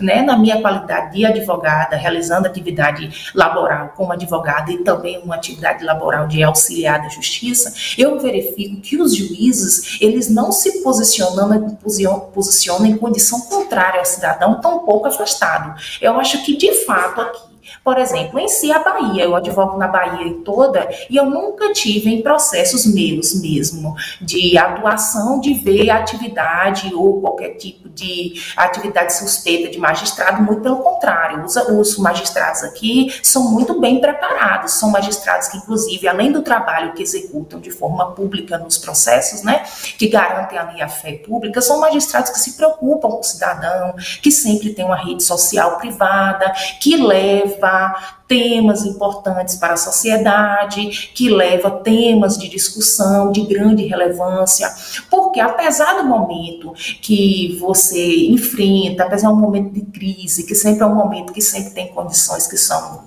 difíceis, nós sabemos que nós temos ali a nosso favor a máquina judiciária, que é a única que vai nos socorrer. Então, o advogado ele vai ter aquele momento que ele vai se adaptar, se organizar no direito que foi infringido e levar ao Poder Judiciário. Eu sou completamente no sentido de ser positiva ao Poder Judiciário ao momento que eu sou uma advogada vocacionada. E mesmo se o Judiciário falar que não pode, eu sempre estou ali requerendo, estou pedindo, estou levando o requerimento do meu cliente, apesar de qualquer situação. Se for prejudicado, nós temos a seara, nós temos a ferramenta do recurso, e o recurso ele tem que ser utilizado imediatamente. O que nós, como advogados, às vezes o colega demora uma certa forma, algum processo que a sua parte é prejudicada, é porque tem a condição do recurso, ele não recorre, ou o recurso ele é intempestivo, tem um prazo de recorrer, ele passa do prazo. Nós vemos muito acontecer nesse sentido. Agora, do Poder Judiciário em si, à medida que você leva o prejuízo que o seu cliente, até mesmo um cidadão, levou, porque nós, como advogados, nós não trabalhamos só na nossa atividade de contraprestação, nós também realizamos trabalhos que são voluntários, de auxiliar mesmo aquelas pessoas que não têm condição de chegar ao Poder Judiciário, para que garanta a eles o mínimo possível o acesso à justiça. E o Poder Judiciário que eu vejo aqui na minha comarca, em comarcas como Itabuna, da mesma forma Ilhéus, onde nós trabalhamos já com barreiras, nós vimos sempre a atuação do Poder Judiciário de uma forma precisa. Eu nunca verifiquei essa questão do retardo na questão. Eu, particularmente, se eu tenho algum processo que ele ficou parado por algum momento, eu vou ao balcão mesmo, vou cobrar o andamento do meu processo, magistrado nenhum nunca se absteve de, por exemplo, me receber. Eu sempre chego, peço para conversar, eu vou acima mesmo. Se o direito é para ser buscado, eu busco na ferramenta virtual, dentro do processo, converso com o juiz, converso com o assessor. Então, de uma certa forma, eu levo tendo transparência, ética e responsabilidade, e tem essa questão de nós levarmos da melhor maneira. E eu sempre espero da melhor forma que o Poder Judiciário contribua. E graças a Deus, eu sempre fui dessa forma. Se algum dia eu tiver alguma questão em relação a ser prejudicial em processo, com certeza eu vou até a pessoa prejudicial e converso particularmente para resolver da melhor maneira possível. Buscar o consenso em tudo. Você demonstra realmente ser daquele profissional contundente ali que está sempre presente. Com certeza. Ô André, você é natural de Conquista mesmo? Não, eu sou natural de Brumado, a cidade próximo de Vitória da Conquista, mas há muitos anos já moro aqui em Vitória da Conquista. Desde o tempo de colégio eu moro aqui em Vitória da Conquista e advogo aqui, advogo na Bahia toda, em si, também fora da Bahia. E para mim é prazeroso demais estar numa sentada instrutiva dessa com você aqui, Barbosa, em qual discutimos temas relevantes. É maravilhoso essa questão da troca de informação. E aí nós vamos para a Bahia inteira, para fora do Brasil, e sempre uma participação, mesmo que mínima, vai auxiliar alguém, vai ajudar. É isso aí, André. Eu perguntei porque você tem um sotaque, né, bonitinho assim, que é meio característico do Nordeste, né, aqui de cima, né, de Aracaju, Pernambuco. Ô André, para a gente finalizar, André, por exemplo, até bem pouco tempo funcionava bem aqui a defesa do consumidor com aquela vara especializada, né, de defesa do consumidor. Está funcionando ainda? Ali o cidadão pode ir sem advogado? Como é que funciona isso, André? Para as pessoas, às vezes, que hoje tem muito serviço pela internet, né, e todos estão prestando um péssimo serviço, e as pessoas são sempre prejudicadas, e muita gente vai deixando para lá com medo da burocracia, de procurar um advogado, de dar queixa, às vezes é um valor pequeno, o advogado não tem interesse, né? Como é que funciona isso, André? Dá uma dica aí para a pessoa. Eu vou dar uma dica importantíssima que agora eu digo, Barbosa, que aqui na Bahia em si, fora da Bahia em si mesmo, a questão mesmo do atendimento ao público, no sentido que você fala, a vara especializada. Eu mesmo tenho atuação em uma vara especializada de consumo, aqui na minha comarca também. A questão da especialização em si é muito importante, porque aquela vara ela está ali pronta para receber todo e qualquer conteúdo de consumo. Aí você fala, André, ela está funcionando? Funciona, Barbosa. E funciona perfeitamente. O que acontece é que muitas vezes, infelizmente, o cidadão não tem conhecimento da ferramenta que ele pode utilizar. Por exemplo, a ferramenta aqui dos juizados especiais. Para chegar-se aos juizados especiais, até causas de 40 salários mínimos, você não necessita de advogado. Você não necessita. Até 40 salários mínimos, você entra com a causa nos juizados. Para precisar de advogado, passando dos 20 salários, você necessita. Então, causas nos juizados especiais, você pode entrar até 40 salários mínimos. Ô, Andréa, mas essas causas todas de 40 salários mínimos, eu vou precisar de advogado? Não. Até 20 salários mínimos, você não precisa de advogado. Quando se passa de 20 salários mínimos até os 40, você precisa. Ô, Andréa, e essas causas até 20 salários mínimos que eu posso ir até os juizados para pleitear? Eu vou propor como? Você vai propor um atendimento da justiça no SAGE. Aqui nós temos 2 pontos de atendimento que você vai levar o quê? Ele tem acesso ao Poder Judiciário, ele vai levar documentos pessoais, comprovante de residência, as provas que estão constituídas ali do que ele foi prejudicado. Então, se ele tem uma demanda até 40 salários mínimos, ele pode ir nos juizados especializados de consumo. Até 20 salários, ele não vai precisar de advogado. Então, o que falta muitas vezes, infelizmente, ao cidadão é uma informação precisa como essa. Funciona, Barbosa, e muito antes de eu nascer, já funcionava perfeitamente essas varas de consumo, bem como o atendimento que prestam assistência judiciária gratuita ao cidadão em cada comarca. Em Itabuna tem, Ilhéus tem, aqui em Vitória da Conquista, aqui mesmo no Shopping Bolevar, o cidadão chega, ele vai pegar uma senha, vai marcar o dia que ele vai retornar. Se a causa dele não ultrapassa 20 salários mínimos, ele não precisa de advogado para ir ali propor a demanda, ele já vai sair dali com a audiência dele agendada, já vai sair intimado para o dia da audiência. No dia da audiência, ele pode ser advogado? Pode ser advogado. Então, é facultativo até os 20 salários mínimos ele ir ou não com advogado. Se ele não tem uma condição ou não tem esse acesso ao profissional jurídico, advogado para acompanhar, ele vai perfeitamente sozinho, porque quando ele chegar na audiência, vai ter um outro profissional auxiliar da justiça que vai presidir a audiência. E ali a oportunidade que ele vai ter de dialogar com a empresa ré, se vai solucionar ou não. Muitas vezes, Barbosa, não precisa nem na audiência chegar. A empresa ré, com os dados que tem do consumidor que foi prejudicado, já entra em contato. Muitas vezes, quando você chega na audiência, a audiência ali já não vai realizada, mas já vai ser cancelada porque já foi solucionado.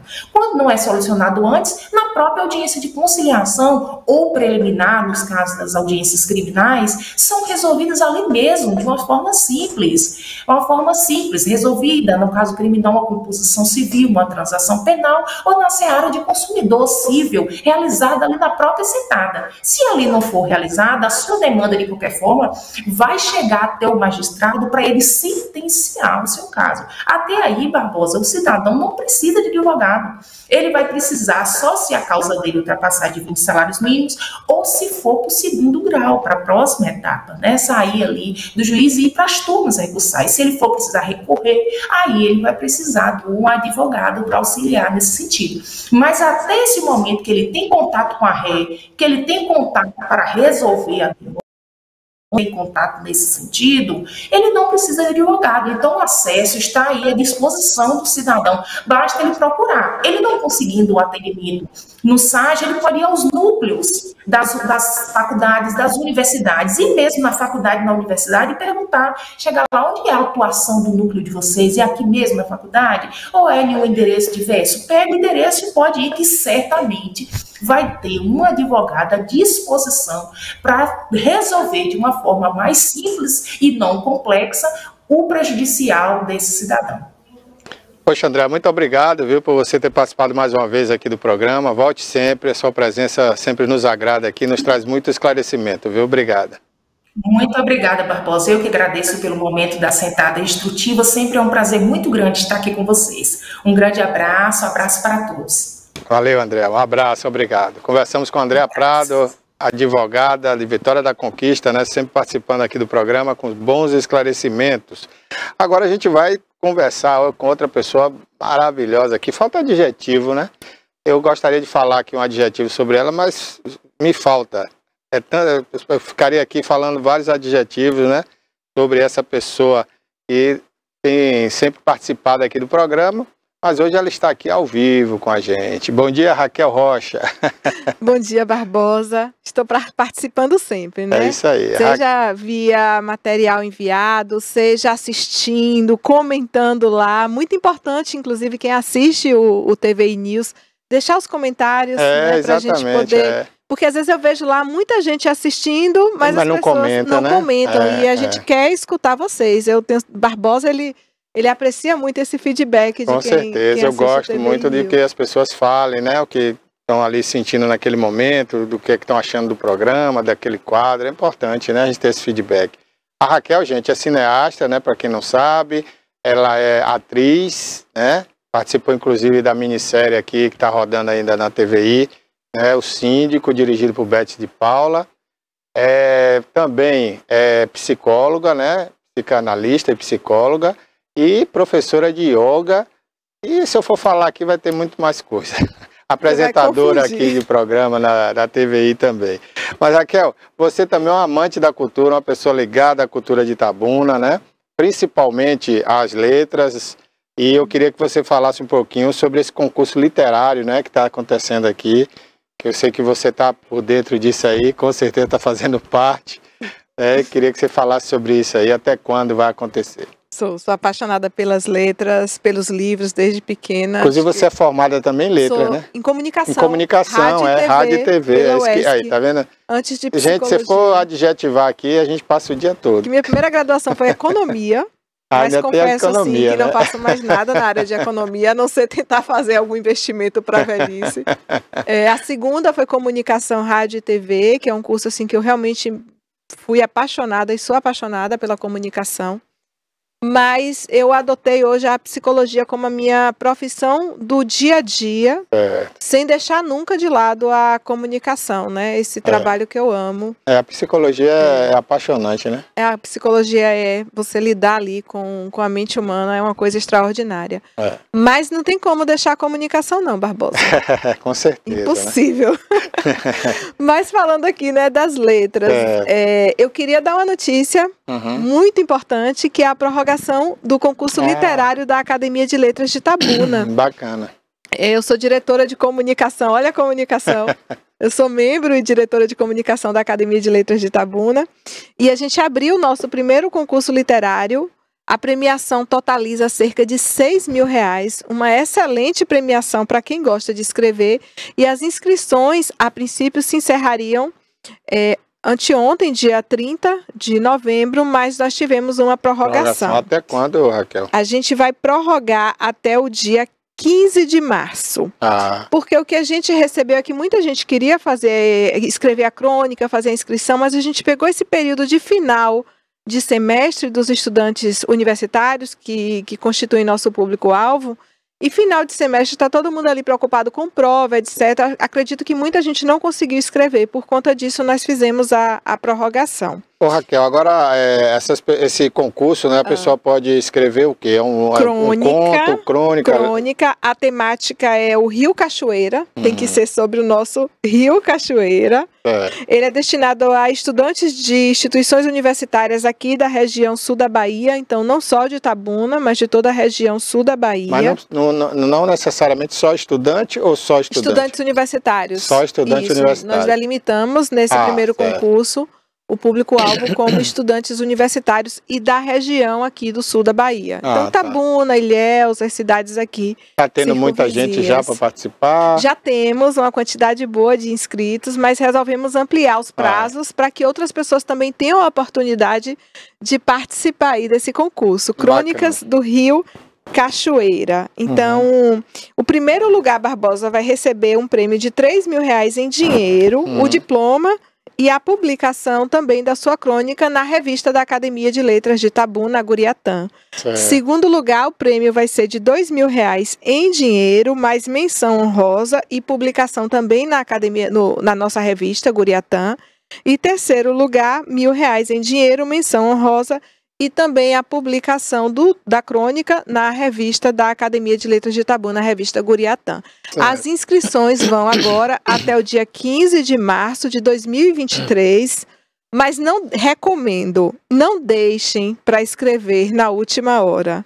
Escreva agora, aproveita esse período de férias para escrever, revisa. É bom a gente escrever, guardar o texto, depois de um mês pegar o texto novamente para revisar. Eu ia até perguntar isso agora, né? Por exemplo, ela se inscreve aí, tem essa prorrogação que vai até dia 3, né? 15 de março de 2023. A inscrição. A inscrição, mas aí ela já tem que ir na inscrição enviar a crônica. Na própria inscrição ela já tem que enviar. Ela vai preencher a ficha. Então foi isso que eu ia dizer, foi bom vocês prorrogarem, porque dá tempo a pessoa, né? Escrever a crônica. E aí, junto com a crônica, ela vai preencher a ficha de inscrição, enviar os documentos e aí ela concretiza a inscrição dela para participar aí dessa seleção, né? Ok. Raquel, a Heloísa Prazeres, né, toma posse na Academia de Letras de Itabuna, a Alita, né? Exato, eu trouxe até algumas fotos dessa cerimônia aí, nossa querida Heloísa Prazeres.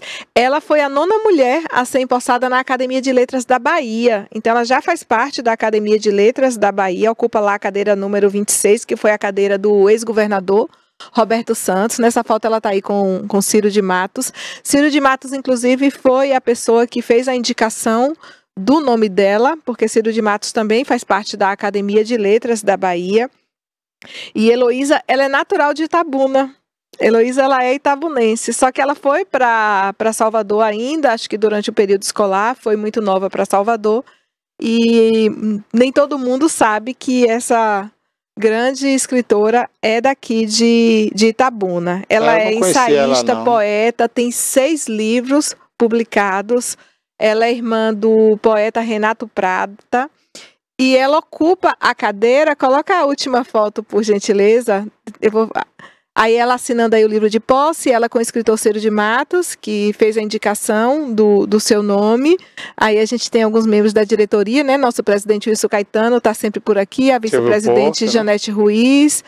E Silvio Porto também faz parte da Academia de Letras de Itabuna. Ele foi empossado ano passado. Nós temos outra academia, né? Que é a Grau. E nós temos também uma academia de medicina. De medicina, né? Que eu recebi o convite de Silvio Porto. De Silvio Porto, exato, ele é um dos fundadores da Academia de Medicina. E aí está aparecendo a nossa saudosa. Então, a nossa queridíssima, a nossa amada, a nossa saudosa Sônia Maron, porque a cadeira que Heloísa ocupou é a cadeira que pertencia anteriormente à Sônia. Maron. Sônia então, é uma das idealizadoras, né? Exato. Sônia, ela é membro fundadora da Academia de Letras de Itabuna, ela ocupava a cadeira 14, que tem como patrona Valdelice Pinheiro, e foi essa cadeira que, após a partida de Sônia, em dezembro do ano passado, a gente vai fazer um ano agora. Um ano, né? Essa cadeira que ficou vaga e houve a indicação, a eleição e a posse da nossa querida Heloísa pelo nosso membro fundador também, Ciro de Matos. Por falar em Ciro de Matos, ele recebeu um título aí de presidente de honra, né? Presidente de honra. Por ele ter sido membro fundador e um dos idealizadores, a Alita nasce de uma conversa entre Marcos Bandeira e Ciro de Matos. Então, assim, são os dois que plantaram ali as primeiras sementinhas. Por conta disso e por conta de toda a contribuição que Ciro vem fazendo para a Alita, para o engrandecimento da Alita, todo o trabalho que ele vem realizando, a Alita, a Academia de Letras de Itabuna, resolveu conceder esse título de presidente de honra, né? Agora, a Ciro de Matos. A concessão do título foi feita no dia 10 de novembro, mas a cerimônia ainda será realizada. Espero muito que você possa estar lá, Barbosa. Tá certo. Eu já fui convidado algumas vezes, infelizmente não pude, todas as vezes, né? Você é nosso amigo querido. A TVI assim, é uma grande divulgadora das letras, da cultura. Então, essa parceria ela é muito importante para nós. E sua presença também em nossos eventos. Eu estarei lá em breve. Raquel, ali apareceu o Rui Povas, né, que é professor, escritor. Ali apareceu diferente dos outros, de branco. Por que isso? Ele tem algum cargo diferenciado lá na academia? Não, por conta da questão da religião dele. Rui é babalorixá. Então ele só usa branco, né, não somente às sextas-feiras, mas todos os dias. Ele só pode usar branco, né? Só pode usar branco. Então, até a estola dele foi feita na cor branca, né? Por respeito à questão da religião dele. E aí, nos nossos eventos, todo mundo usa preto, mas ele usa branco verde, por conta disso. Por conta da questão da religião, e a gente tem muito respeito por isso. Ok. Eu queria falar também sobre a série, né? Saindo agora um pouco da academia, né? Que está fazendo muito sucesso, Barbosa. Ela estreou agora em novembro e ela conta a história da Wandinha, da família Addams. O título em inglês é Wednesday, mas em português ficou Wandinha. E a série é dirigida por Tim Burton. E ela estrelou na lista das séries mais assistidas em diversos países do mundo. Ela tá no stream da Disney, no streaming da Netflix. Tá na Netflix. Tá na Netflix. Ela é produzida pela Megamente Television. Ela estreou agora, dia 23 de novembro. É dirigida por Tim Burton. Os primeiros episódios têm a direção de primorosa de Tim Burton, mas depois outro diretor assumiu, que é o Barry Sonnenfeld.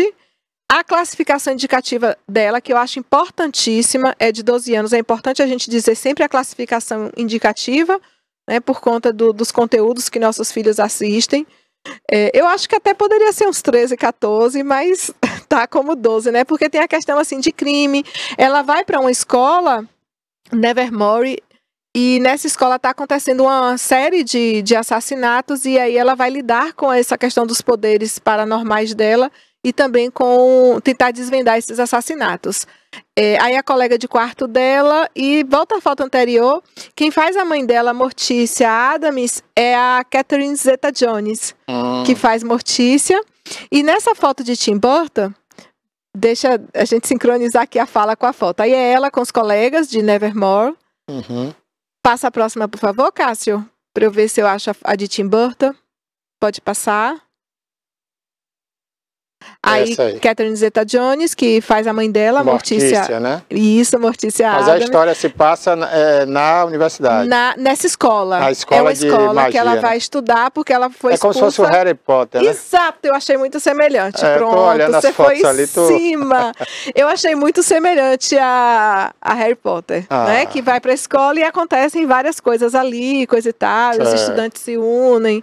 Então achei bem semelhante, até o baile que tem aí em Wandinha é um baile também muito semelhante a um que acontece no filme de Harry Potter. Essa história não é a família Adams, é em cima da filha da família Adams. Embora os membros da família Adams apareçam, né? O irmão dela mais novo, o pai, a mãe, o tio, aparece assim, levando ela para a escola em determinados momentos. Coloca a foto de Tim Burton com ela aí, Cássio, por gentileza, porque a primeira Wandinha do filme é a Christina Ricci, que fez Wandinha naquele filme. Aí, deixa essa foto aí, Cássio, naquele filme que todos nós assistimos, lá na década de 90, né? Acho que a família Adams é da década de 90. Quem fez Wandinha foi essa moça... a família Adams, eu acho que tem uma versão mais antiga, em preto e branco ainda. Tem, mas aquela que a gente assistiu... a mais nova que a gente acompanhou é a década de 80. Que foi, 80? É. Pronto. Aquela versão que a gente acompanhava. Que a gente acompanhava, então foi 80. Eu tava aqui na minha cabeça que tinha sido início da década de 90. Mas quem fez a Wandinha no filme... Foi a Christina Ricci, que tá aí, ó, de azul. E ela participa dessa... Ela foi a primeira Wandinha, Essa foi a primeira Wandinha, que ela tá bem diferente aí. Mas ela foi a primeira Wandinha e agora ela participa, ela é tutora ali da ala da É isso que eu ia falar, até porque Wandinha. essa Wandinha que tá aparecendo aí com terninho preto, né? Sim. Ela é muito simpática, né? A outra Wandinha que a gente assistia, ela era bizarra, tinha uma cara estranha, mais esquisitinha, né? Aquele cabelo assim, bem puxado. E ela ficava muito séria, né? Essa também ela é séria, ela tá rindo aí na foto. Mas você vê que a própria Covinha aqui denuncia ela, né? Que ela é uma pessoa simpática. Mas eu acho que a outra Wandinha era mais esquisita, combinava mesmo. Eu acho que combinava mesmo com o personagem. Eu confesso que com a família, né? O contexto da família.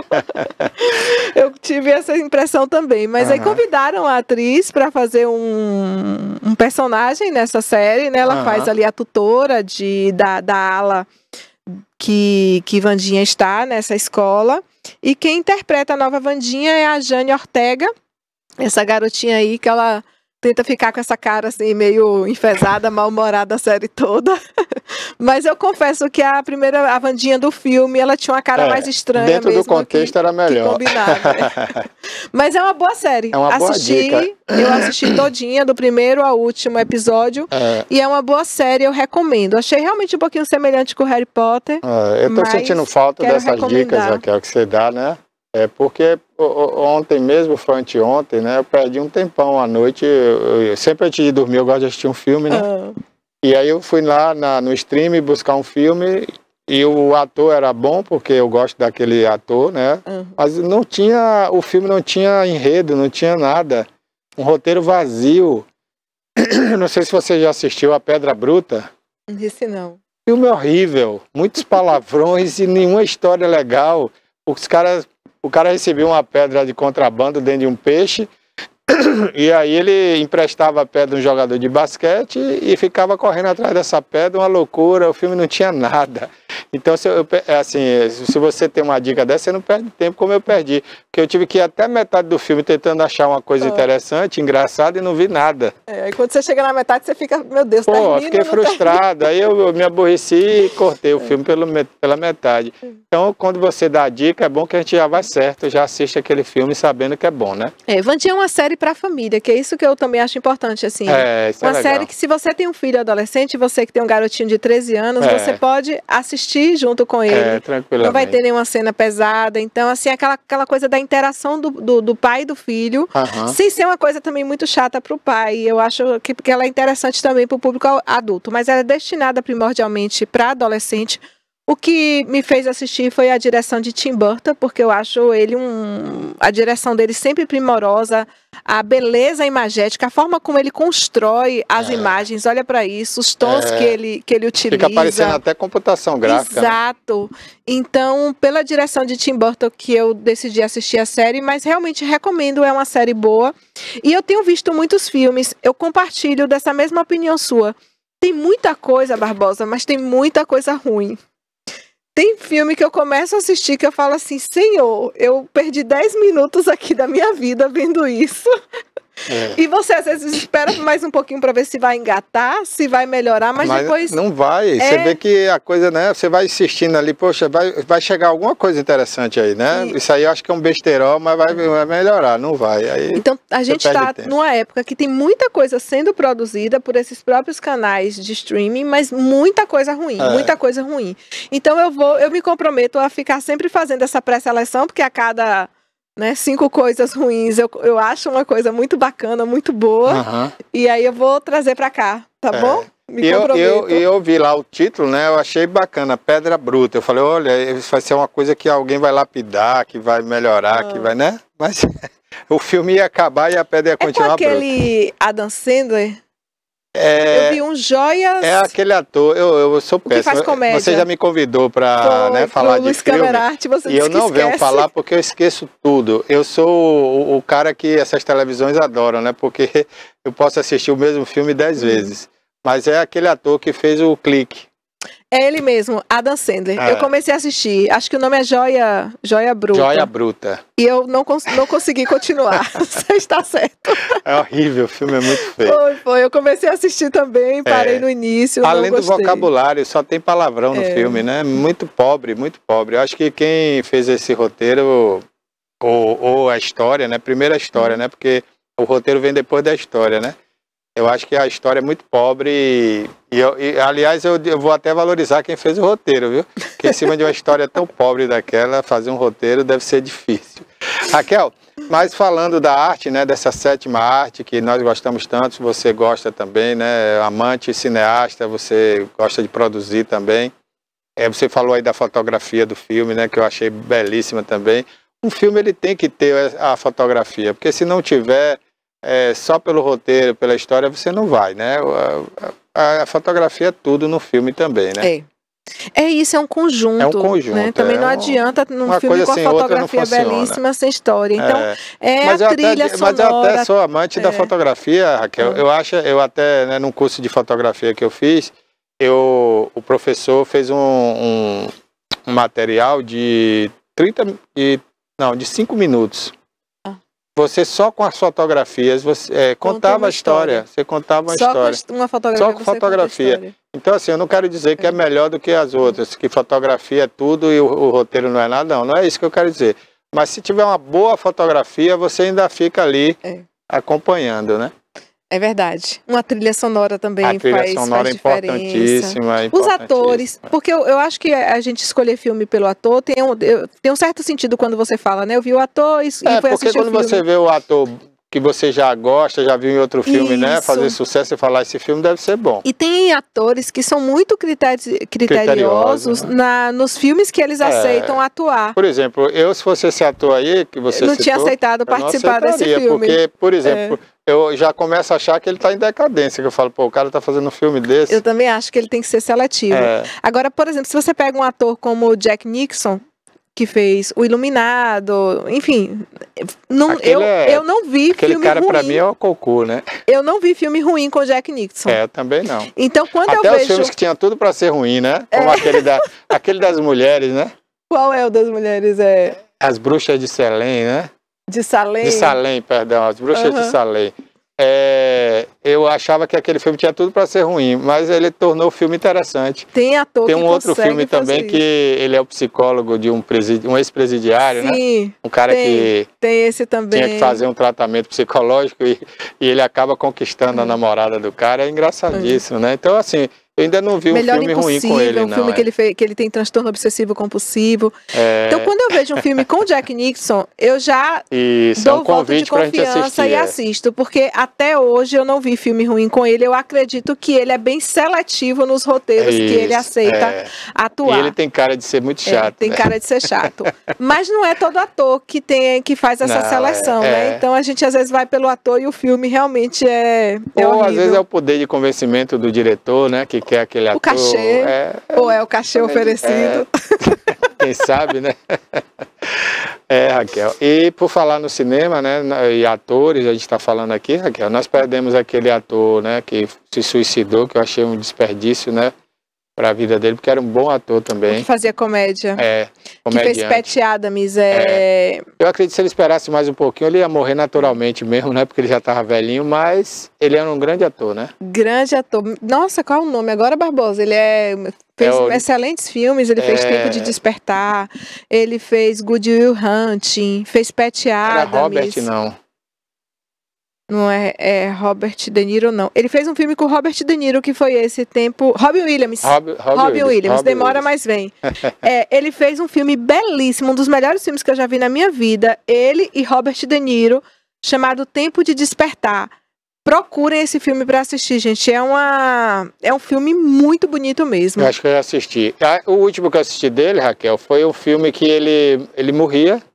E o filme tentava mostrar como era a vida após a morte. Além da vida. Além da vida. Não foi era além da vida? Eu acho que era além da vida. E a árvore, a vida dele pós-morte era uma analogia com a árvore que a mulher dele cultivava em casa, né? Sim, é Além da Vida, acho que o nome é esse. Bacana, ele morre de acidente. Acho que aquele foi o último filme que ele fez, né? Eu não sei te dizer o último filme dele, mas eu acredito que se não foi o último, Barbosa realmente foi um dos últimos filmes que ele fez. Eu imagino assim, né? Que talvez tem uma beleza imagética também fantástica, eu né? imaginei isso. Talvez depois desse filme ele acreditou que tinha essa outra vida mesmo se matando e se matou, né? Porque acho que a esposa dele ela se mata. Se não tem um tempão que eu assisti, mas eu acho que ela se mata. No filme.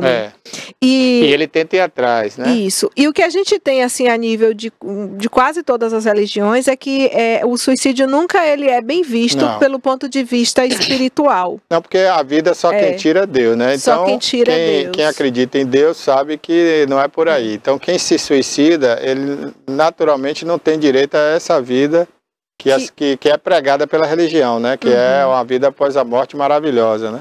Quando a gente vai olhar nas diversas religiões, tirando aquelas lá extremistas que diz que o cara vai se matar e vai depois, ter 7 mulheres, virgens. 7 virgens, né? Porque mas vai ali a lei guerra. do Islã é a extrema, né? Exato. É o cara que é extremista mesmo. Exato, que acha extremistas. Que alguém botou isso na cabeça deles para eles botarem a bomba no corpo. Mas se a gente pega o catolicismo, o cristianismo, o espiritismo, nenhuma dessas religiões elas vêm com bons olhos, né? Não é uma coisa muito positiva, espiritualmente falando. Você abrir mão dessa vida, desse presente, assim, maravilhoso. Estou falando até como cidadã aqui, viu?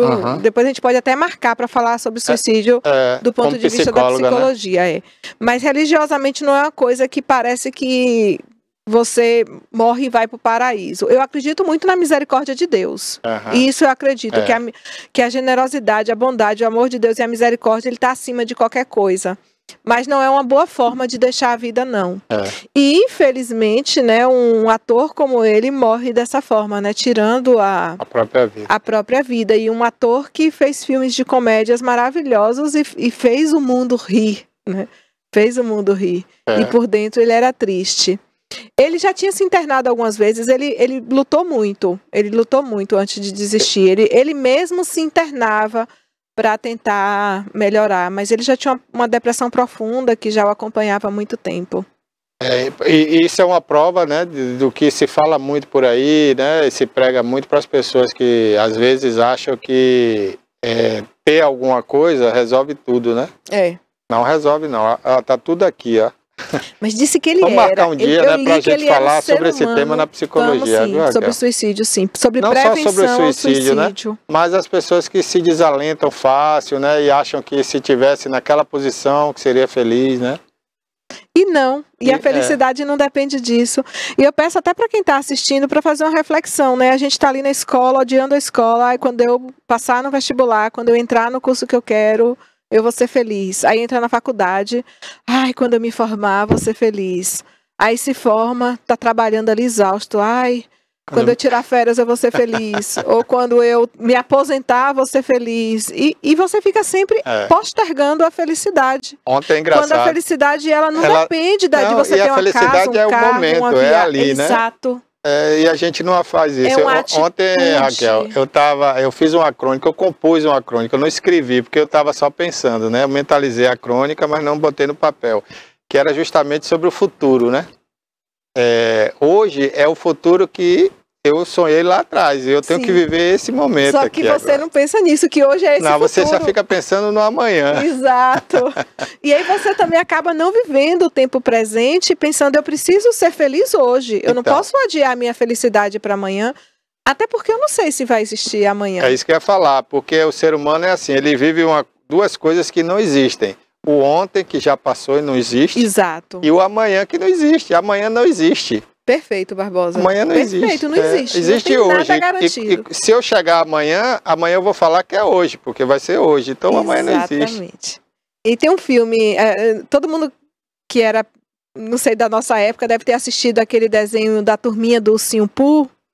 E eles fizeram um filme muito bonito chamado... Eu gostava daquele do potinho de mel. Do potinho de mel. É o Ursinho Pooh que metia a carinha dentro do potinho de mel.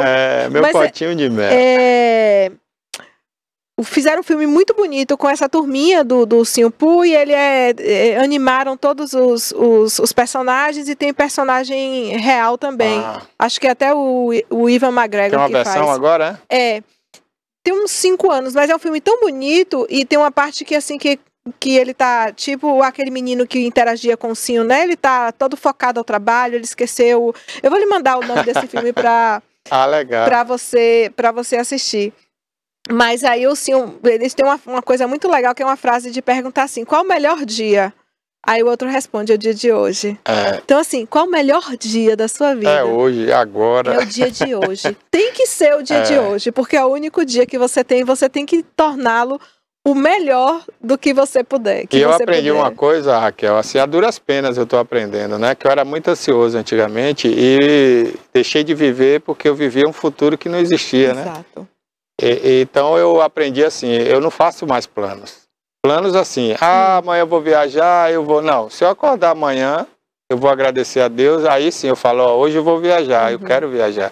Porque eu, assim, tô aprendendo que não adianta você ficar visualizando uma coisa que não existe ainda, né? Exato, se permitir. Hoje eu quero descansar, hoje eu quero Porque também tem um detalhe, cada dia você acorda de um jeito, né? Isso não é ser bipolar, eu não sou bipolar, mas assim, a depender do dia anterior, dos sonhos que eu tive, da noite que eu tive, o dia que eu acordo é um dia. Não vai ser um dia igual ao outro, nem igual, e nem eu posso fazer plano para, né? Tem que viver aquele dia, aquele momento e agradecer a Deus. Isso. Naquela quarta-feira que você fala assim, o sol tá maravilhoso, você fala, eu tenho um carro, eu tenho um filho. Eu vou pra praia. Eu vou botar meu filho no carro e a gente vai pra praia hoje, na quarta-feira, né? Assim, a vida tem que ser vivida assim. Terminei de apresentar aqui o TV News meio-dia, vou pegar ele e a gente come alguma coisa no meio do caminho mesmo. Exatamente, a vida tem que ser feita desse jeito. E outra coisa, não criar muita expectativa do que não existe, porque quando você cria expectativa em cima do que não existe, que é o amanhã... Você se frustra. Você se frustra, e pela frustração vem a tristeza, vem a depressão, vem a ansiedade, né? Então a gente tem que aprender isso. Um mantra do yoga que eu gosto muito, hoje a gente misturou tudo, né? Que é... Mas esse bate-papo é legal porque quem está assistindo a gente com certeza está participando também do papo. 4 palavrinhas. Entrego, confio, aceito e agradeço. Quando você vive isso, Barbosa, você não deixa muita coisa te preocupar e te estressar, não. Eu tenho um problema, ó. Entrego na mão de Deus, confio nele, aceito o que Deus decidir, porque nem tudo está sob nosso controle. A nossa parte a gente faz, só que a gente sofre por coisas que não dependem da gente, por coisas que vão depender do outro, de um cenário, né, do cenário do país. Tem tanta coisa que a gente se preocupa que não depende diretamente da gente. Então, essas 4 palavrinhas, elas nos trazem muita tranquilidade. Entrego, confio, aceito e agradeço, né? E com essas palavras sábias da nossa psicóloga, né, Raquel, que hoje veio aqui mais como uma pessoa das letras, do mundo das letras e da arte. Ela vai voltar aqui na próxima semana, se Deus quiser, para a gente falar sobre psicologia. Vamos sim. Tá bom, Raquel? Psicologia e cinema. É isso aí. A você que está nos assistindo, muito obrigado pela sua audiência nas redes sociais, ou na TVC, na TV por assinatura. E nos veremos, se Deus quiser, né? Na próxima segunda-feira. Hoje é sexta-feira, vai ter o Jogo do Brasil à tarde, às 16 horas. Assista com moderação, nada de bebida, né? Muita bebida, né? Porque tudo demais é ruim, né? Aproveite bastante seu final de semana e, se Deus permitir, estaremos aqui na segunda-feira. Até lá.